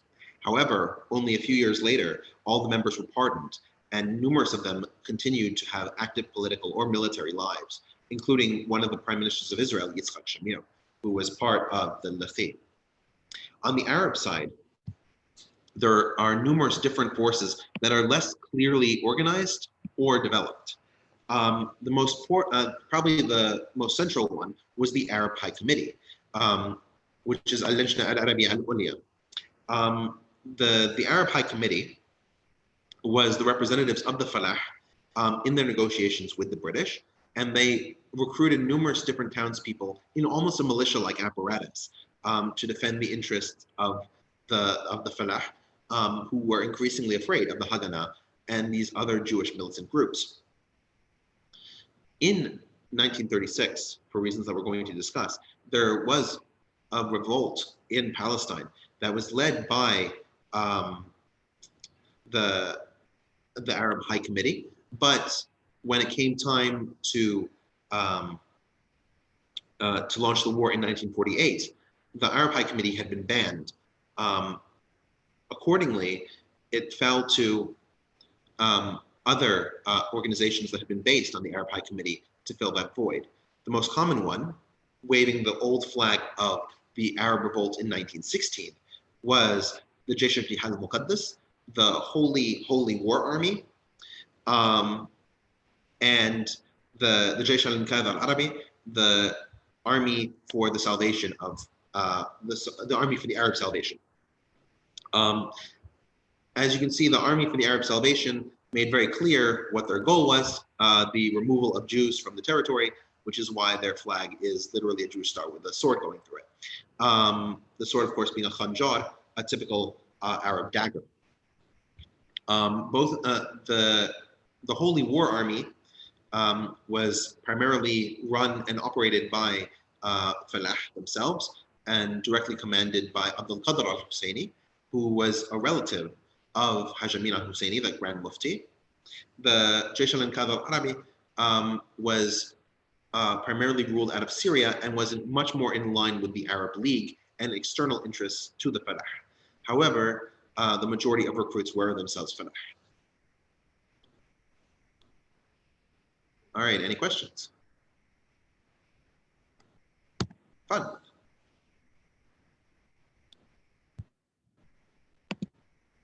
All right. So I think one thing that might be helpful to talk about is how the British chose to, basically how the British responded to the behaviors of both the Jewish insurgents and the mainline Arab populations when they started to have political violence, and how basically the strategic decisions that they both made contributed to the British basically giving Jewish settlers and in the mandate a higher proportionality of authority or of representation, because I think that's a critical dynamic that sort of gets missed often. That basically. Well, I'm actually going to talk about some of how the Jewish militants were involved, the Zionist militias were involved in the British governing apparatus, and you'll see some of the overlap and then the dissension. And because one of the key things that happened is that many of the Arab authorities in the mandate refused or would refuse to meet or have any representation in committees or in commissions if there was a Jewish representation that was disproportionate to what the Arabs felt they were due. And so they would, in essence, sort of unilaterally, disengage. And, and we see that in politics all over the world when people say that there's not a legitimate individual, so we're all not going to vote, and then that other individual gets all the votes, and then it's a vicious cycle. So it's something there that I think is often missed. I uploaded a paper on that, so hopefully. Yeah. Hey guys, hate to interrupt the party. This is really an amazing presentation. I think we need one more. What do you guys think? Do you want to cut me off just when we got exciting? No, how much left? I probably have about a third left. People coming for more questions, and I want to integrate the Zionism in Israel into this going forward as well. So it seems to be an interest in there as well. So that's why you have another 40 minutes or so, and then yeah, probably about that. Yeah, and then we will integrate the Zionism. That's a good one session for hour and a half. Absolutely. So, and then because there's definitely a struggle between the Zionist movements once Israel becomes independent. Oh yeah, I mean, I want to even go a little further and say, if you want to integrate Aaron and maybe talk about the I have to tell you that if we do wars, there are 11 wars. Yeah, so, we won't. I love Aaron, but there's absolutely no way we can get through 11 wars and talk about Zionism. We'll have to choose one. Yeah, stay on politics, and then if we ever swing back, we can swing back on the wars as a different presentation. Yeah, I agree. But you're going to cover the first one, right? Well, yeah, you have to cover that one. So for the independence, right? And I'm going to cover parts of the Independence War as it's relevant to the Zionism discussion, but I'm not going to go. There's a lot to talk about with the Independence War. There's a lot of different fronts. There's a lot of different military engagements. But I'm just going to talk about it from a diplomatic perspective and from sort of a functional perspective. Yeah. Now, are you going to cover? The UN development of the okay, and Truman and Marshall and. I'm not going to cover Marshall. I am going to cover Truman. Okay. So I guess I have a question for you. For you have a presentation coming up on the nuclear war between the United States and Soviet Union, or well, no, but remember, I was going to make that Pearl Harbor because it's December 6th, so I figured it would be like cool. Cold War, not nuclear war, not yet. No, yeah. So I was thinking maybe we could switch this off one more time, or Yeah, sure. I guess that's fine. We'll do Pearl Harbor in you have 20. Peloponnesian War, and I don't want to follow you up with stuff.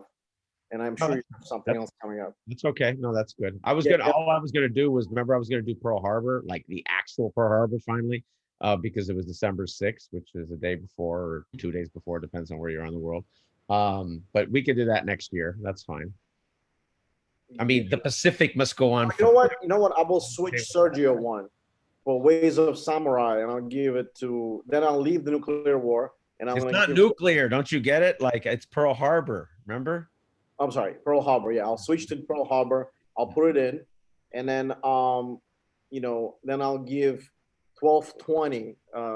Rich, are you okay with 1220? 1220? Yeah. I mean, That's a Sunday. yeah, it should be fine.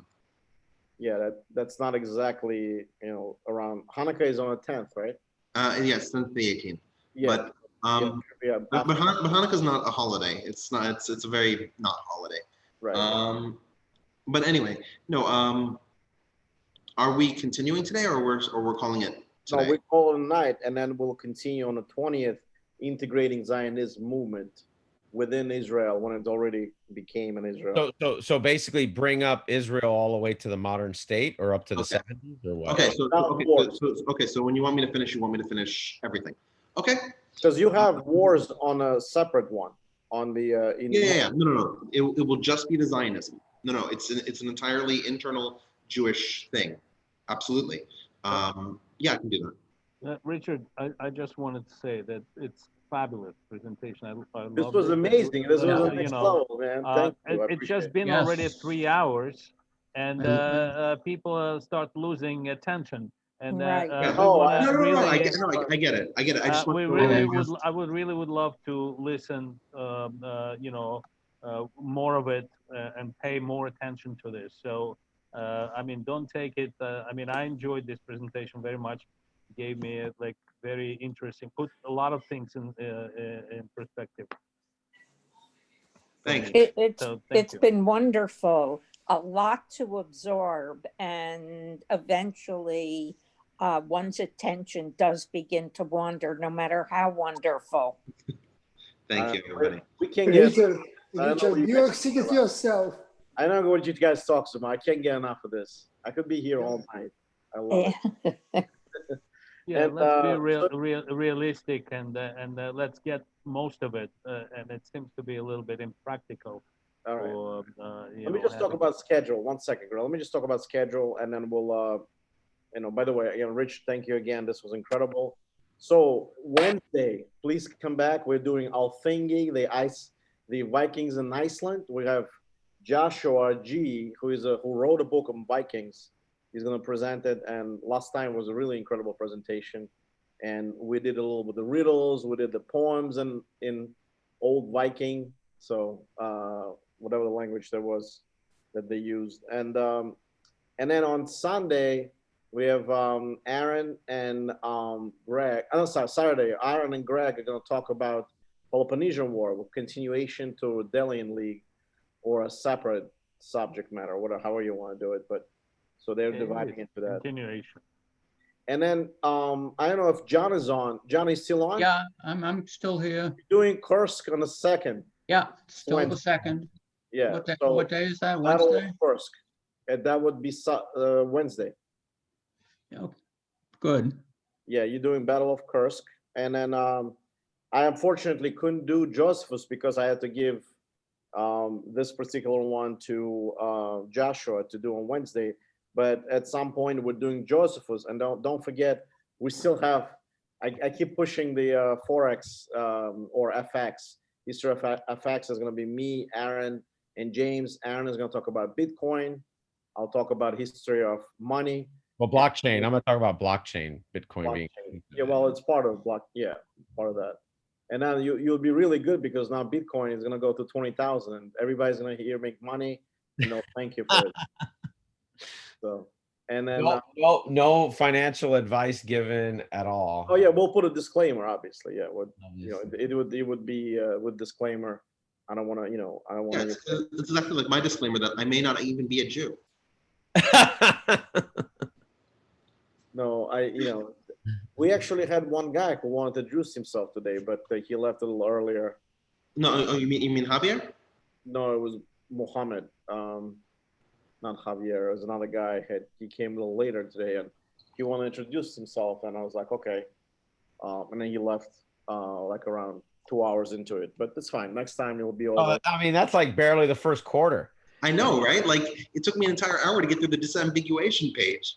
No, it's the problem is that we wanted to know everything, so we're asking you questions, and it's also on us. So. Well, yeah, but this is like a recursive intelligence that we have collectively as a group, right? Because I love it. I mean, it's not even a question that harder to provide the most accurate information, and that just slows everything down, obviously. And that's the way I want to keep it. It's not going to be a lecture. None of it is a lecture. Sometimes it changes how people want to do it, and it's up to the presenter, but it's always an interactive thing. That's why we're growing. That's why our group, we have 2 or 3 presentations a week now. So it used to be 1 a month. Now it's, about 10 a month now. So now, wait, Zach, what is the date of the second half of this lecture? 12/20. 12/20. Okay. Yeah. 12/20. That's fun. And then I'll send the updated schedule, and Richard, come to our other ones too. You may have an interest on certain things. So instead of samurai? Yeah, samurai is going to be pushed because I think Sergio is a little busy. I got to check with him. And then Sergio wants to do something else also on, I think he wants to do the Diadochi armor and arms and armor. So he wants to stay with that. So that's why I don't want to pile him up. And also, another thing is, what is it called? I forgot what I wanted to say, but I want one guy who joined here. I want him to present it as well. And then Hadrian is nowhere to be found. I gotta reach out to Hadrian. He wanted to do that one too with him. So, and that's the thing. All right, everybody. Richard, thank you so much. And everybody have a nice evening and the rest of the evening on Sunday, not even the weekend anymore. It's almost over, and hope we have a nice, weather continuing. Yeah, happy Thanksgiving to Happy Thanksgiving. Richard, again, it was absolutely, you exceeded yourself. Absolutely awesome. Awesome. Richard, Even Aaron's hair stood up. Look. Sorry, Aaron. No, that's good. That's good. All right. Talk to you later, guys. All right, guys. Bye. Thank you.